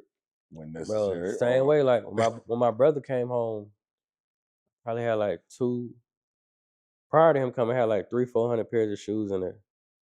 And I just like I started going through the closet, started realizing he got duplicates, and I'm like, I gotta I just be buying shit. But I get it, like I'll be out with my lady, and she'll be like, "Oh, that's cute." So in that moment, I'm gonna buy it to appease the thought of a woman being attracted to it. But overall, like I don't give a fuck about this shit anyway. Like I want the money. I don't gotta. And one thing I love about what I've done for myself, bro, is people buy into the brain. And I be telling folks like, when you smart, you don't really gotta look good. You can look like shit. It's when you articulate, they're gonna be like, God damn, That's that a motherfucker mouthpiece. different. So I ain't gonna lie, bro. Like that part be helping me justify looking homeless too. But I do gotta tighten up my self-care because that shit crazy to make money to take care of everybody else, but then like you don't take care of yourself. You don't take time to lotion your knuckles and shit. Cause I really want I just get up and go. Yeah. I don't be giving no fucks. As long as everybody else good, I'm good. Yeah. And I be telling you too, like, I'm content and I'm very much like in love. So the fuck I need to look good for? Like, I don't need these hoes to like how I look. The two individuals that I'm attached to, they love how I look. But at the same token though, as men, we do need to take care of ourselves and you feel me, and nurture ourselves or get somebody to do it for us at least. Cause like I said, it just don't make no sense to take care of everybody else and you look toe the fuck up every time you step out of the house. Yeah. Mhm. Oh, for sure, man. And so I know you said that earlier in the interview you had a situation where you shot somebody. Mhm. You said a couple years ago or Yeah, something. yeah. Unfortunately, I shot. I had to say, I had to get a disclaimer. Uh, I shot my baby mama, and her brother. I was aiming for the brother, cause I always had to throw this out there, cause I'm not into shooting grandmas. But she just jumped in the way, so she ended up getting shot too. But yeah, that's what happened, bro. Hey, Yeah. can you tell us Oh yeah, bro. like It just ain't no so. what happened with the I went to go. It was baby mama. No, it's my birthday. I'm going to pick baby mama up. At this time, she ain't my baby mama. We had 5 children after this, which was even more of a Hold on, so plot wait, so twist wait, than wait, wait, wait. Hold on, hold on, hold on. I think something wrong with this nigga, man. So you had 5 kids after you shot. Yeah, Okay, yeah. I see the title right now. Derrick Grace talks about how he had 5 kids with his baby mama after he shot the mama and the brother. So yeah, bro, it was my birthday. That wasn't my intent at all. It's your birthday. Like, I don't know no nigga that's like, man, I want to shoot him for my birthday. I'm going to have fun. Yeah. So I'm going to pick her up. I know the brother and the mama was having an argument that they having when I pull up. I just got pulled into the situation because I'm there. So mama cussing all them out really. And she came to my car. And I remember she opened the driver door. No, the window was down. She talking shit to me, but I ain't paying her no attention. But I had Derrick with me. And I'm just one of them parents, like when I got my kids with me, don't bring no smoke my way. Like I probably ain't gonna de-escalate. Somebody just gonna get shot. Cause when I got my children with me, like I just don't, I be on high alert anyway. So I tell them like, man, Derrick in the back, like take it easy. She still popping it. Then the son see me and her arguing. They totally forget they argument and they like, oh, this nigga here. So now they both talking shit. So I don't like driving. So when I pull up automatically, I get in the passenger seat. So mama opened my driver door. She talking her shit. The older brother come, he the oldest. He come around to the passenger door, and I just told him, I remember before you open, I'm like, bro, if you open the door, I'm gonna kill you. And the nigga, bro, he said some old fancy movie shit, like he done seen everything but death anyway, like some shit that didn't matter to me. Like nigga, I'm not moved. I don't care. This ain't the movies. You ain't scared These me. bullets burn for real. This ain't a Spike Lee joint. But yeah, bro, he opened that motherfucker and still swung. I don't know what he. No, they said he was drunk, so I'm not gonna say I don't know what he was thinking, but yeah, bro, he swung, missed terribly. I don't know how, cause he literally was like this close to me. But I remember I had a Glock. That's my baby. I had a Glock 27 in the console, and I had it holstered. And I remember just applying the pressure, popping it out the holster. I leaned to the left towards the driver's seat and started shooting out the passenger seat. His mama seen the gun, so like, bro, the shit she moved fast. I don't know how she got there that quick, cause them bullets go quick. But she left the driver's side and like ran up and was like, his name Red. She like, Red, he got a gun. And I remember she threw her hand up, and I ended up shooting off her ring finger. Of course, like I said, I didn't mean to shoot her, but she jumped in the way. I ended up shooting off her ring finger, and then he got shot somewhere like in the chest or shoulder area. Uh, and bro, I ain't gonna lie, that's the first time I seen like when that adrenaline hit and those moments. Like I done heard people tell stories like they didn't even know they was shot, Yeah. but that's when I seen it, bro. Cause like when I shot them, they weren't ooh and ah or nothing. Like at this point, I'm now my shit popping. I'm in fight or flight, so I jump out the car and I like draw down on both of them. And mama looking like a zombie, bro, and she just still walk like literally her this shit spewing blood, and she just still walking up on me. I just shot them, and I remember I just like fully extended to where like it was like this like nose level, and her name Phyllis. I was just like, Phil, you take another step, I'm gonna blow your motherfucking head off. And then bro, it's like she just snapped out of it, and she was just calm as fuck, bro. She was just like, Red, go in the house. And he like, hell no, my nigga done shot me, da da da. He's still hype, but you wouldn't have thought they got shot, bro. Just the way they was moving, they didn't look hurt. I ain't gonna lie, the shit was even fucking with my head. I'm like, these niggas zombies or some shit. Like, they're not phased. They bleeding, but they don't look scared like they dying or nothing. But eventually they retreated. They went in the house. I drove like 5 streets over. I had just got done being a dispatcher too, so I called 911. I let them know what happened. They came. Uh, and bro, this was a great lesson in nepotism for me too.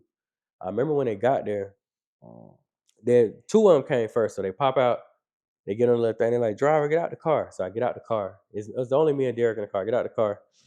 And bro, I never forget, the motherfuckers like take 15, 16 steps back. And bro, I'm stepping back.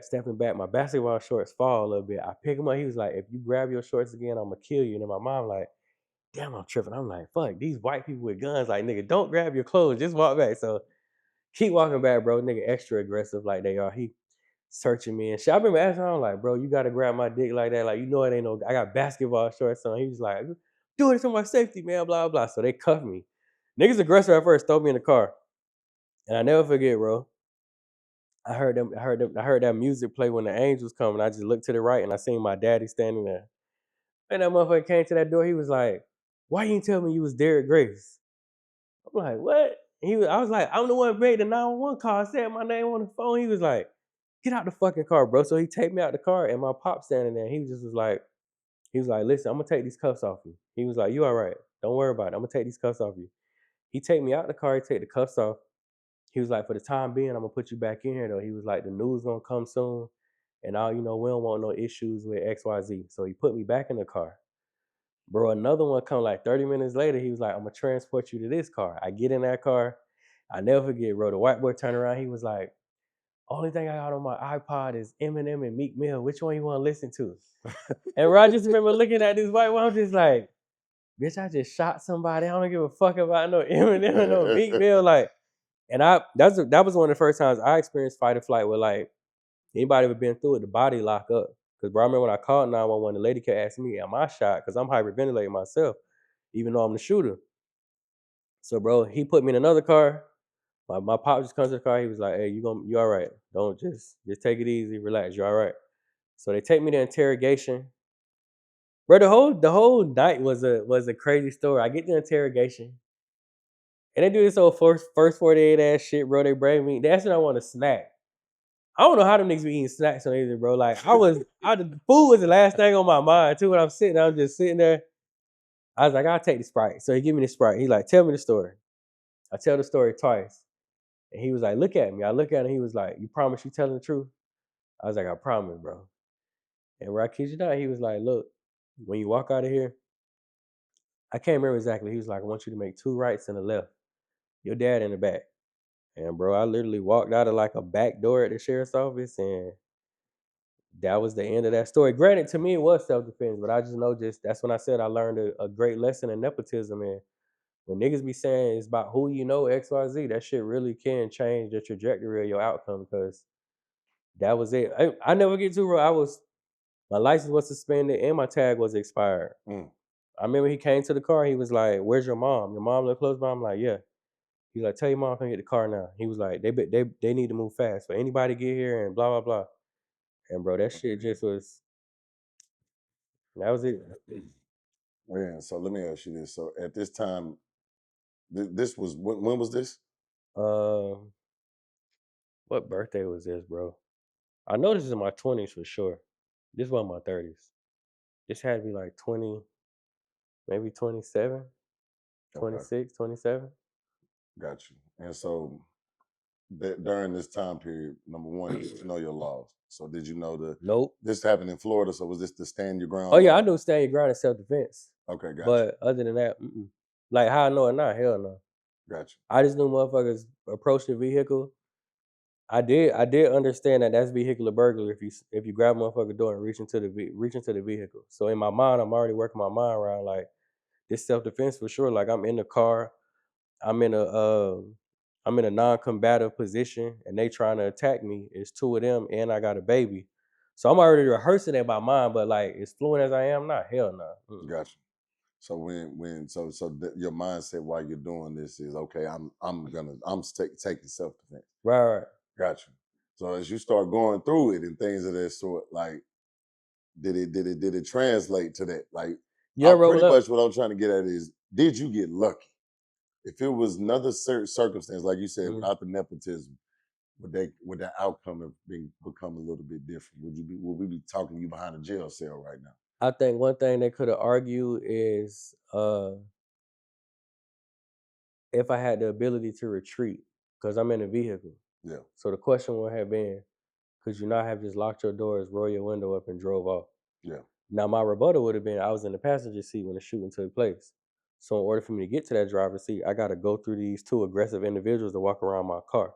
I ain't gonna lie, bro. Like I'm a thinker, so I already in the back seat. I'm like, yep, I'm a lawyer. This, I'm back there. I'm back there cutting up my whole defense. So yeah, bro, I'm positively sure it would have went different. And even if it got cleared self defense, it's just other things that come into play. Whether it be therapy, whether it be while the investigation is ongoing, you got to relinquish your firearm. Even with self defense shootings, like they'll pull back up on you, and be like, "Hey, to the investigation over, we need all the guns you got." yeah. It wasn't none of that. It just was like You promise?" Like nigga literally looked at me like I was a little kid. He was like, "You promise?" I was like, "Yeah, that's the truth." And he was like, "All right, go home." And then it was over. So yeah, bro, I definitely give a great deal of that to nepotism. Yeah, like when you shoot a motherfucker, they don't let you out the back seat and take the cuffs off you and be like, just get back in and chill. And then put you in a bigger car because you complain about how small this one is. And then take you to interrogation and like kiki keying with you and shit and asking you, do you want something to eat? Blah, blah, blah.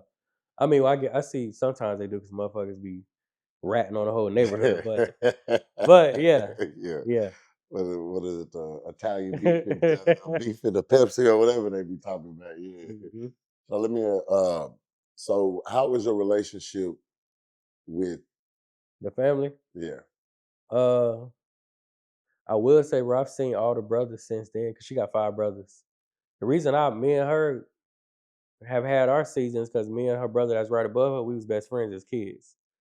But no, bro, it's not really a relationship. Ain't no animosity either. I done seen everybody. Like I ain't gonna lie, like shortly after the shooting, probably like 6 months later, I remember seeing all the brothers. I'm at an ATM at 7-Eleven, and the 7-Eleven ATMs we have that little mirror on top. And I remember hearing the little bell jingle when the door opened, and I looked and I'm like, oh, what the fuck? I'm like, that's the nigga with the brothers. And I ain't gonna lie, I got a gun on me again. I just like, I'm gonna have to kill these niggas, man, because it's 4 of them. These niggas not finna kick my ass in this. I'm gonna shoot a nigga again. But bro, I never got to turn around, and the nigga literally said, "What's up?" He's like, "What's up?" And I was like, "Oh, I ain't gonna lie, bro. My ego is like, yeah, nigga, that's what I thought." I ain't say that, Yeah, but in but my that's head, what. I'm like, yeah, nigga, y'all niggas better be peaceful, 'cause I'll shoot your ass again. That was it, bro. I got up out of there. But since then, I've seen them. It ain't like all love, but it wasn't no hate either. It was just like, "What's up with you?" And they kept it moving. Yeah. Yeah. It sounds like he might have taken accountability for his actions a I little feel bit. like he did, bro. I feel like he did for sure, cause that specific brother and the mama, like they known throughout the family to be like the bullies. So I feel like that probably was like a humbling moment for them to be like, "Look, we got to stop doing young nigga shit because these young niggas got guns and they can be using them." Yeah. Cause her brother like 10 years older than me. So at this time, like, yeah, bro, pushing 40 when this shit happens on it. I'm sure it was. Bro. I'm sure it was a learning lesson for them. Like, let's find some safer shit to do. Yeah. And Yeah. so I mean, see, but at least nobody was seriously injured, Right. and y'all were able to move past it, and it didn't continue to escalate and Right. escalate Right. like we see now in the hip hop community and everything else. Yeah. Everybody like to live on the well bloods with shit and And bro, and I ain't gonna lie, I was done back then. So that shit just would have got worse and worse. And like yeah, bro. I had an AK. I would used to be dying to use, and I just remember because I was like when it first happened, it's because it's like I said, she got 5 brothers. I remember one of the brothers calling because he lived in like Seattle. He like, yeah, I'm about to fly to Florida right now. Da, da. And I'm telling her, I'm like, man, get that nigga my address. She like, what? I'm like, man, tell the nigga where we at right now. Tell him I'll be outside. Cause I ain't gonna lie, bro. Like, I will say this. Because like I said, I used to do the street shit earlier on. But when I got that first taste of blood and I shot somebody, it did do something to me where it like kind of confirmed, which is I don't want none of the young niggas to like buy into this, but just from my younger ignorance days, it confirmed that I got it in me and I know I do it. So once I like tasted blood for the first time, I just like, oh, that shit wasn't that bad. I could shoot a nigga again. Just again, y'all. This is not me saying it's current. It's the young dummy. But I remember when bro made that call, I just was like, man, that nigga pull up if he want to. I'm gonna use it. I'm gonna have that AK this time. Fuck a Glock 27. I'm gonna tear a nigga ass up this time. But clearly he never came, so we ain't have to escalate it. Which in hindsight, as a grown man, I appreciate that because we ain't need to take that shit no further. Enough dumb shit had already happened. Yeah. And like I said, me and her had 5 kids after that. I don't think none of them kids would have came about if I then had to kill her other brother for trying to come and be superhero for mama and the other brother. Yeah. Yeah. Yeah. That's a story right there, bro. Yeah. um, so let's jump into well, we can continue on as far as the guns. So, what's the most guns that you've ever owned at one time? Uh I think I was at like 162. The most I ever had between my Georgia crib and my Florida crib was like 162. Gotcha. But the bulk of them was in Florida. I only had like 20 in Georgia. The other 140 something was in Tampa. Gotcha. And Mhm. so, do you still have a good amount of your collection now, or you kind of leverage it? Nah, bro, I've leveraged it. I got a good amount, a decent amount of handguns. I'm a 9 millimeter guy. I love the Glock 43X. That's my favorite. I got a variety of those in different colors. But other than that, bro, I realized that too, that a lot of that shit was just literally just for show. Niggas come to the crib and I be like, yeah, look, I got the Desert Eagles y'all don't got, da da da da. Then like you get that dopamine hit for 2 minutes when niggas like, damn, you got some shit I ain't never seen, and then they just go back in the safe and collect dust. So once that shit registered to me, I just was like, yeah, we could leverage some of everything because at this point we just buying shit just to say we got what nobody else got. Yeah. And then too, bro, when I got the gun store, I really felt foolish because we got an FFL and we get wholesale prices now. And I really just realized how many niggas had robbed me. I'm seeing wholesale prices from the dealer direct, and I'm like, damn, a nigga charged me 5 G's for this Desert Eagle. We Yeah, get them over here for $1,200. yeah. Yeah. And so, do you have your tax two classification to manufacture Uh, automatics and things of that sort? nah, bro. Me and my pops discussed it, but I know we just wasn't interested based on how close the ATF got to be to you once you go to that level. Like, I know one of their requirements was that like they could pull up unannounced when they see fit and come like just audit things and check shit. I was like, yeah, we don't even want them in our business on that level, Gotcha, so we just kept it simple. gotcha. At one point, I did it because I wanted a grenade launcher. That was Yeah, like I think that was the dumbest shit I wanted to buy. And I just remember having a conversation with my pops, and he was like, "You can get one, but I'm just let you know what all that's gonna come with." And I was like, "Yeah, don't worry about it." no. Just to tell niggas like, I got a grenade launcher. I'm like, nah, fuck it. I feel, I feel you on that. I'm definitely the dude you talk about. I got all the unnecessary gun. Yeah, Yeah, but bro, like you said, it's an investment too, though. yeah. So like on the investment side, I'm glad I had all that unnecessary shit because that shit done brought me back thousands upon thousands. But You go at least get what you pay for. yeah, mm-hmm. At least, Right. yeah. Mm-hmm. So with you preach a lot as far as understanding law and people understanding government and things of that sort. So I want to ask you this: so, what is the biggest? And with your father being in the Secret Service, I Mm-hmm. know you probably got information that the normal person doesn't have. Right. What is the biggest government conspiracy that you either believe in or know to be true? Oh, that's a good one. The biggest one I believe in. Uh,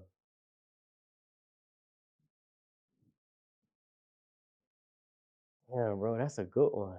Uh, Shit, bro, you might got me stumped with that one. Okay, I'm gonna say this, and not just from a government standpoint, but from life and government. I feel like everything is either inflated or deflated by the government. So the numbers that they publish on a regular, I don't believe in none of them shits most of the times. I logically don't even know how they would even break down and get genuine numbers for a lot of the stuff that they put out there. Like, that's why I say life as well. I think like the whole millionaire billionaire bust that's taking place right now, I think a great deal of that is falsified. And I think it's falsified for the goal of keeping us in an intentional rat race because I think they purposely trick a lot of us into believing certain things are attainable. And I'm not saying they not, but I think they like market rich motherfuckers and lifestyles with intent. Basically, like I feel like a great deal of the internet is a government op. I feel like a lot of that shit is a lot of those seeds are planted with intent to keep us in a hamster wheel of success. When in all actuality, like we were saying, like real success to me is like freedom and time. But I just feel like the government absolutely leverages materials and material lifestyles. I feel like a lot of music is a government op. I feel like that shit is overly pushed. So niggas can't keep killing each other and just practicing, like black on black genocide. So that's one of the ones I believe to be true that they simply trying to fuck us from the food to the school system to the music to the goddamn everything is just to make us self-destruct or to keep us so overly busy and detached from ourselves because we chasing a billion goddamn dollars And I don't believe, like, that's why I say I feel like the numbers inflated, because I think, like, if they really was to unpack the true value of America in terms of the dollar amount, I don't think it's enough of that shit to go around anyway to have goddamn 8,000 billionaires in one country. Yeah. So, there's a page I follow called Wealth. I like their page, but it's a lot of shit I see, and I just be like, I don't even believe this shit. Like, I just don't logically think that it's enough single dollars out there for all this money. Like, they'll say some shit like 1,200 millionaires were made this hour, or one in every. And I'm like, nigga, I know 84 niggas I can call right now. And none of them got $100, let alone $1 million. I don't know where y'all niggas doing y'all statistics, but over here in my culture, I don't know. I can't vouch for this shit. So I know for me, bro, that's one of the biggest ones. I just feel like the internet in itself is a government operation. A great deal of it, not all of it, but a great deal of it for sure. No, for sure. And that's why everything's so heavily regulated. And anybody they see that's spreading information to teach people to go against the grain, they limit, Right. for lack of better words. Oh, here go one too, bro. People really be thinking the president run shit. Niggas don't understand that there's families out there that have been running shit for 300 years. It's religious groups that's that heavy and that powerful and that influential that they really running shit. So I know that's one government one that shit make my ass itch when I be seeing people arguing about who the fuck. Oh, this president. I'm like, man, none of them niggas matter, man. That nigga the fucking mascot. It's real big dogs behind him that make the decisions. He just got to come out and announce this shit. But niggas really be like, yep, I'm finna vote for John because John's married. He got a dog. He went to college. He's a good guy. I'm gonna vote for John, and John gonna change this shit. And it's just like my mom. She's very avid about voting, and I tell her, my family too, bro. I said, vote for what? Right. The black vote is the only vote that don't mean shit because it has no weight. Yeah, they got no power. It has no weight. All these other people go lobby. They don't give a damn about it. We married to Democratic, Republican, whichever most are Democratic, but we married to a party. Hey, these people, other people are married to a cause. Right. They're gonna take, hey, we got 1 million people over here. We're gonna go leverage this. We're gonna say, hey, you give us this, you give us this, you give us this, and we taking these 1 million votes over here. Right. They're gonna leverage them against each other. They get what they want. We don't do that. Right.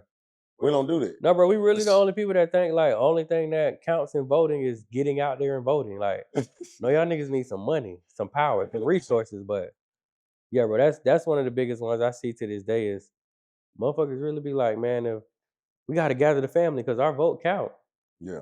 And then niggas be falling out with their families about who they vote. That'd be the crazy shit. Like, me and my brother got in a big stump down argument because I fuck with so and so and he don't. Man, y'all niggas tripping, man. So, all right, cool. So I'm gonna continue over with that. So, what do you, from your perspective, what do you think is really going on with Trump and the Venezuela? I'm gonna say Trump, but America and the Venezuelan president that's going over there and capturing. Oh, overall, bro, I think it's just a matter of resources. The fact that they pumping that oil at such a high level, it makes sense. I ain't gonna lie, bro. So I don't know if it's history there, but I feel like just off the presentation alone, everybody should have known that was some bullshit. They just wake up in January and go snatch a nigga up talking about he the worst person in the world. But if they do just the slightest research, they'll see that Venezuela accounts for a lot of oil. And we just one of them. I mean, bro, don't hide it. That's one thing I like about he gonna pop his shit. He may not say it all. He can't say it all, but he make that shit very evident. Like he on a power trip, and he want the power. He want the resources. And like I said, that's one thing I appreciate about him is that to me, bro, he is the American dream. America is built off brutality, murder, fucking ransom, rape, thefts. All these niggas been stealing since the beginning of time. Right. Bro just ain't scared to say that shit. Like, yeah, so y'all with us, y'all gonna be the fuck against us, and we gonna come snatch that shit anyway. Yeah. And you know, that's unpopular opinion, you know, and that's because a lot of people think with their emotions, but like you said, I can respect it. Right. I'd rather respect somebody that ain't trying to hide what they stand for. Right. But a lot of times we look at shit dead in the face and can't even understand what the hell we looking at because of our emotions. Right. And so you think it's all about resources? Absolutely. Like I said, I'm not from Venezuela. I ain't did no research on who bro was until he popped up the other day, but he didn't come off like a fucking dictator and the worst nigga in the world. He came off like a nigga that got a gold mine, and America was like, yeah, bro, we need that gold mine, so we finna lock your ass up. Let's go. Yeah. You going to jail today. So, with your dad being in the Secret Service and having experience protecting presidents, I don't know if he was on a president's detail or not. But Yeah, Clinton, Obama, Bush. It's like two more, and I can't remember. okay. It's funny you say Clinton. I'm gonna touch on that after. But so, have you and your dad had a conversation about the Trump shooting? Not in depth, bro. He did say he thought it was some bullshit, but that was really, he was just laughing about it. He was like, man, everybody try to kill that motherfucker. Yeah. He ain't fond of Trump, so anything about Trump, he keep that shit straight. Like, yeah, fuck Trump. He just going about his business. Yeah. Did he tell you why he thought that there was some BS? Yeah, I know he mentioned, like, based on the proximity and the way that they scour shit out a weeks ahead before the president come, he was just like, either that was some bullshit or somebody internally wanted him to get shot. Because he was like, there's no way in hell that motherfucker was even supposed to make it up to that vantage point with the way that Secret Service supposed to comb shit out prior, and especially when he step on stage. Yeah. Yeah. Gotcha. And then I want to ask you too. Are you familiar with the shooting of the lady up there in Minnesota from with the ICE agent? Yeah, I saw that bullshit, bro. Give us your take on it, man. All right, I'm not gonna be insensitive. Rest in peace to the lady. I just want to say to the people that look like us, period, take y'all motherfucking ass in the house. If y'all outside, get in the house. We got bigger shit to worry about than fucking ICE. We've had problems for like 5 generations. Don't go get y'all ass shot about some shit. Bro, I actually made a video about it. Like, I don't know why in this era, like, niggas want to die a martyr so bad.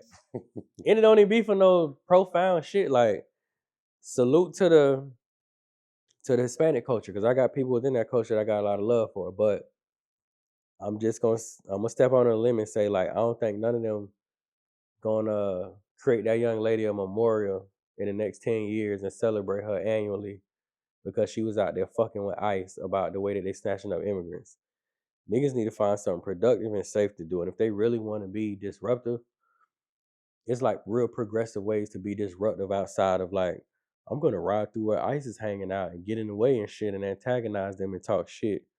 From a legal standpoint too, I'm gonna say I just said this shit today, but everybody need to be looking up the deadly force policies and laws in a city and county, because that'll give them a better understanding to, like, what steps the police do and don't have to take before they shoot your ass. Yeah.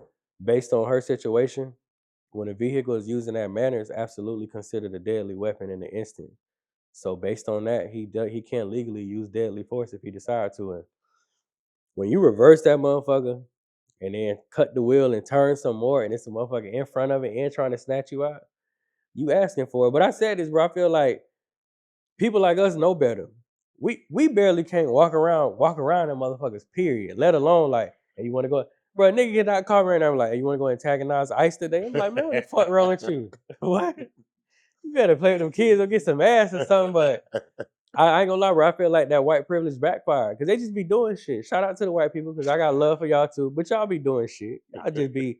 I think they just wake up and just be like, let's do some shit. Yeah. Cause bro, like right after that, I posted this video on my page. A black dude was out there.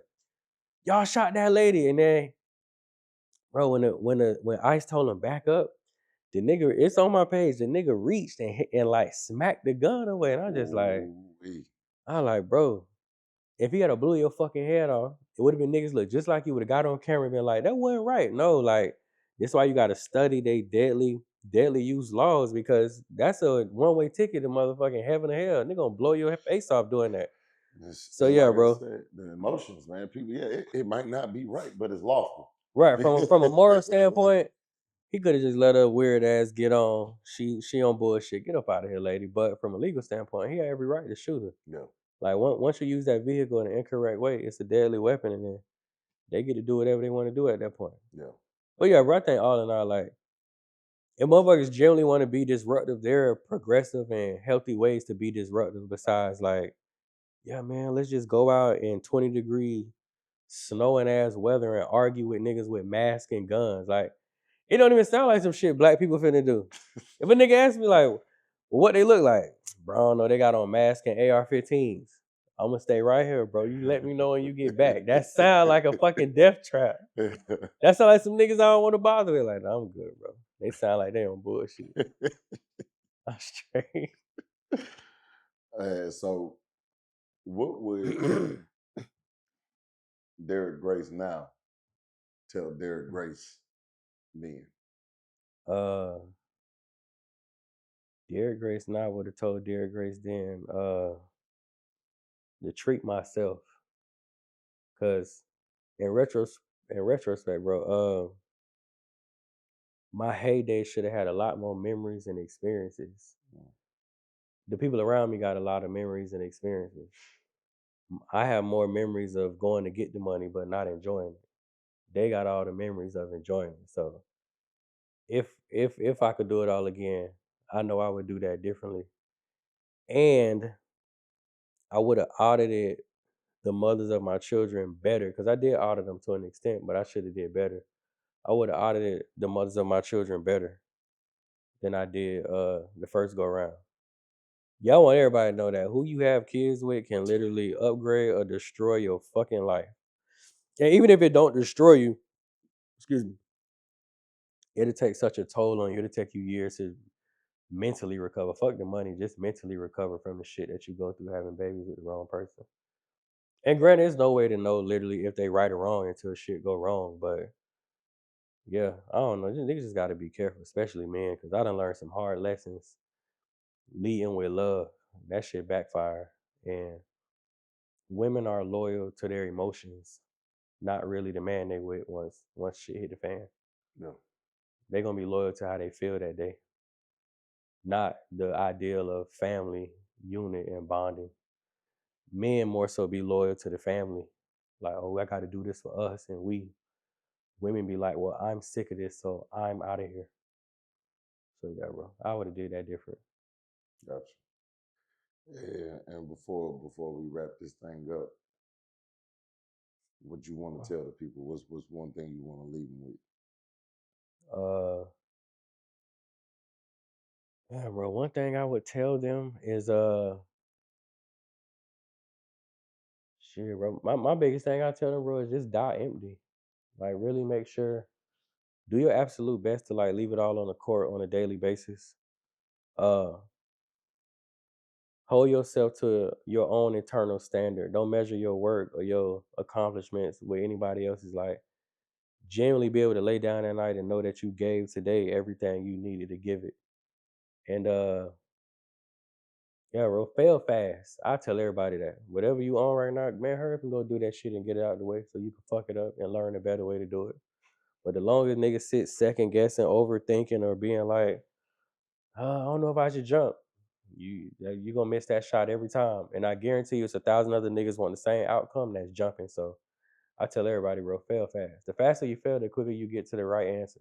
Yeah. But people don't be looking at it from that perspective. So they just pigeonhole themselves for 10 years of their life.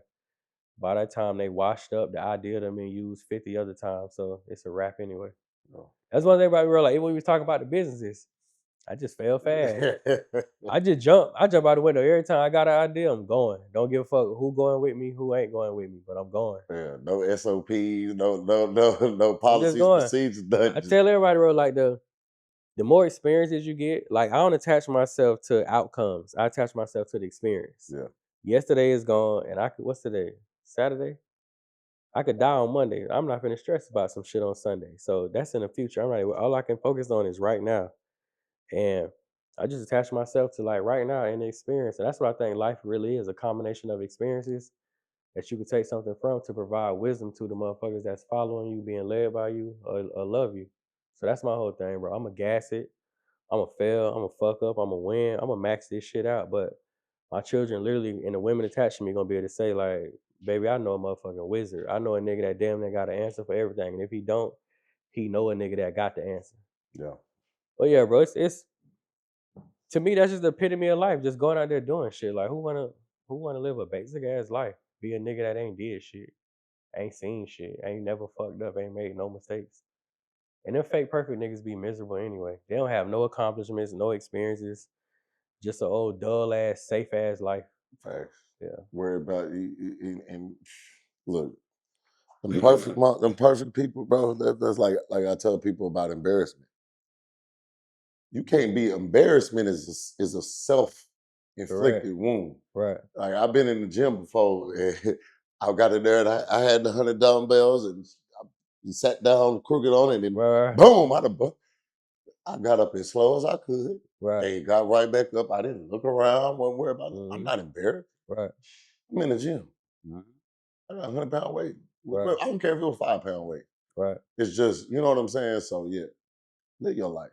Nah, bro, bro, that's how I be feeling about the gram. Like when niggas be giving they unsolicited advice from the comments, we're like, bitch, I'm on the stage, nigga. You can't speak on me, nigga. You ain't been on the side of the stage. You in the crowd, nigga. Shut your ass up and watch the show. Yeah. I'm the nigga you came to see. I don't know you, nigga. You know me. So yeah, bro. Straight up. That's my if I bust my ass in the gym, that's gonna be my mentality. Like y'all niggas watching me because I'm somebody, niggas. Otherwise, you be focused on your motherfucking workout right now. Right. I'm clearly that important or that aesthetically pleasing to you that you just watch me bust my ass in. Worry about your motherfucking self. You worry about my muscles. You worry about yours. Straight up. Yeah. And so last, I know I said we was gonna wrap it up, but I'm sorry I lied. So we got one more, man. Derrick Grace Academy coming, you said in June. Yeah, June 8th, 2026. That's the goal, bro. Got you. Yep. Tell us about it. So bro, basically it'll be an after school setup Monday through Friday, 3 to 8 p.m. But I want to focus on the shit I've been focusing on with my children on the internet, but I want to take it to a physical spot. So I want children to come out knowing how to kill, knowing how to preserve their lives, knowing how to grow food, knowing the law from A to goddamn Z. Mental health too. I want that to be a big one because I think it is talked about a lot, but I don't think it's still exercised or encouraged, especially with young black men.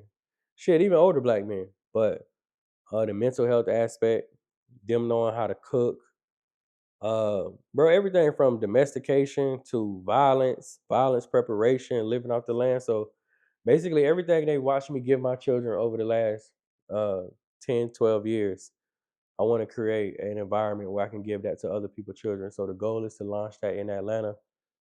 And yeah, just focus on them babies Monday through Friday and just seeing like how impactful I can be once I'm even more hands-on with this generation. Start living. Yeah, for sure. And like I'm gonna have the kids in there teaching. Derrick is gonna be an instructor, so that's all. It's gonna be cool, bro. For people to especially see her evolve from student to actual teacher, and they can send their kids there. I mean, they come home saying like how they know how to use a gun now because Derrick done put them on. Blah blah blah. That's hard. Mm-hmm. That's hard. But everything, bro, from music,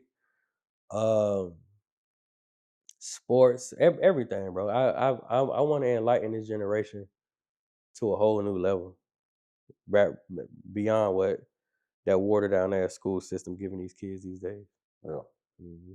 Life skills, real life skills. Absolutely. Yeah. Independence on a whole nother level. Yeah. Mm-hmm.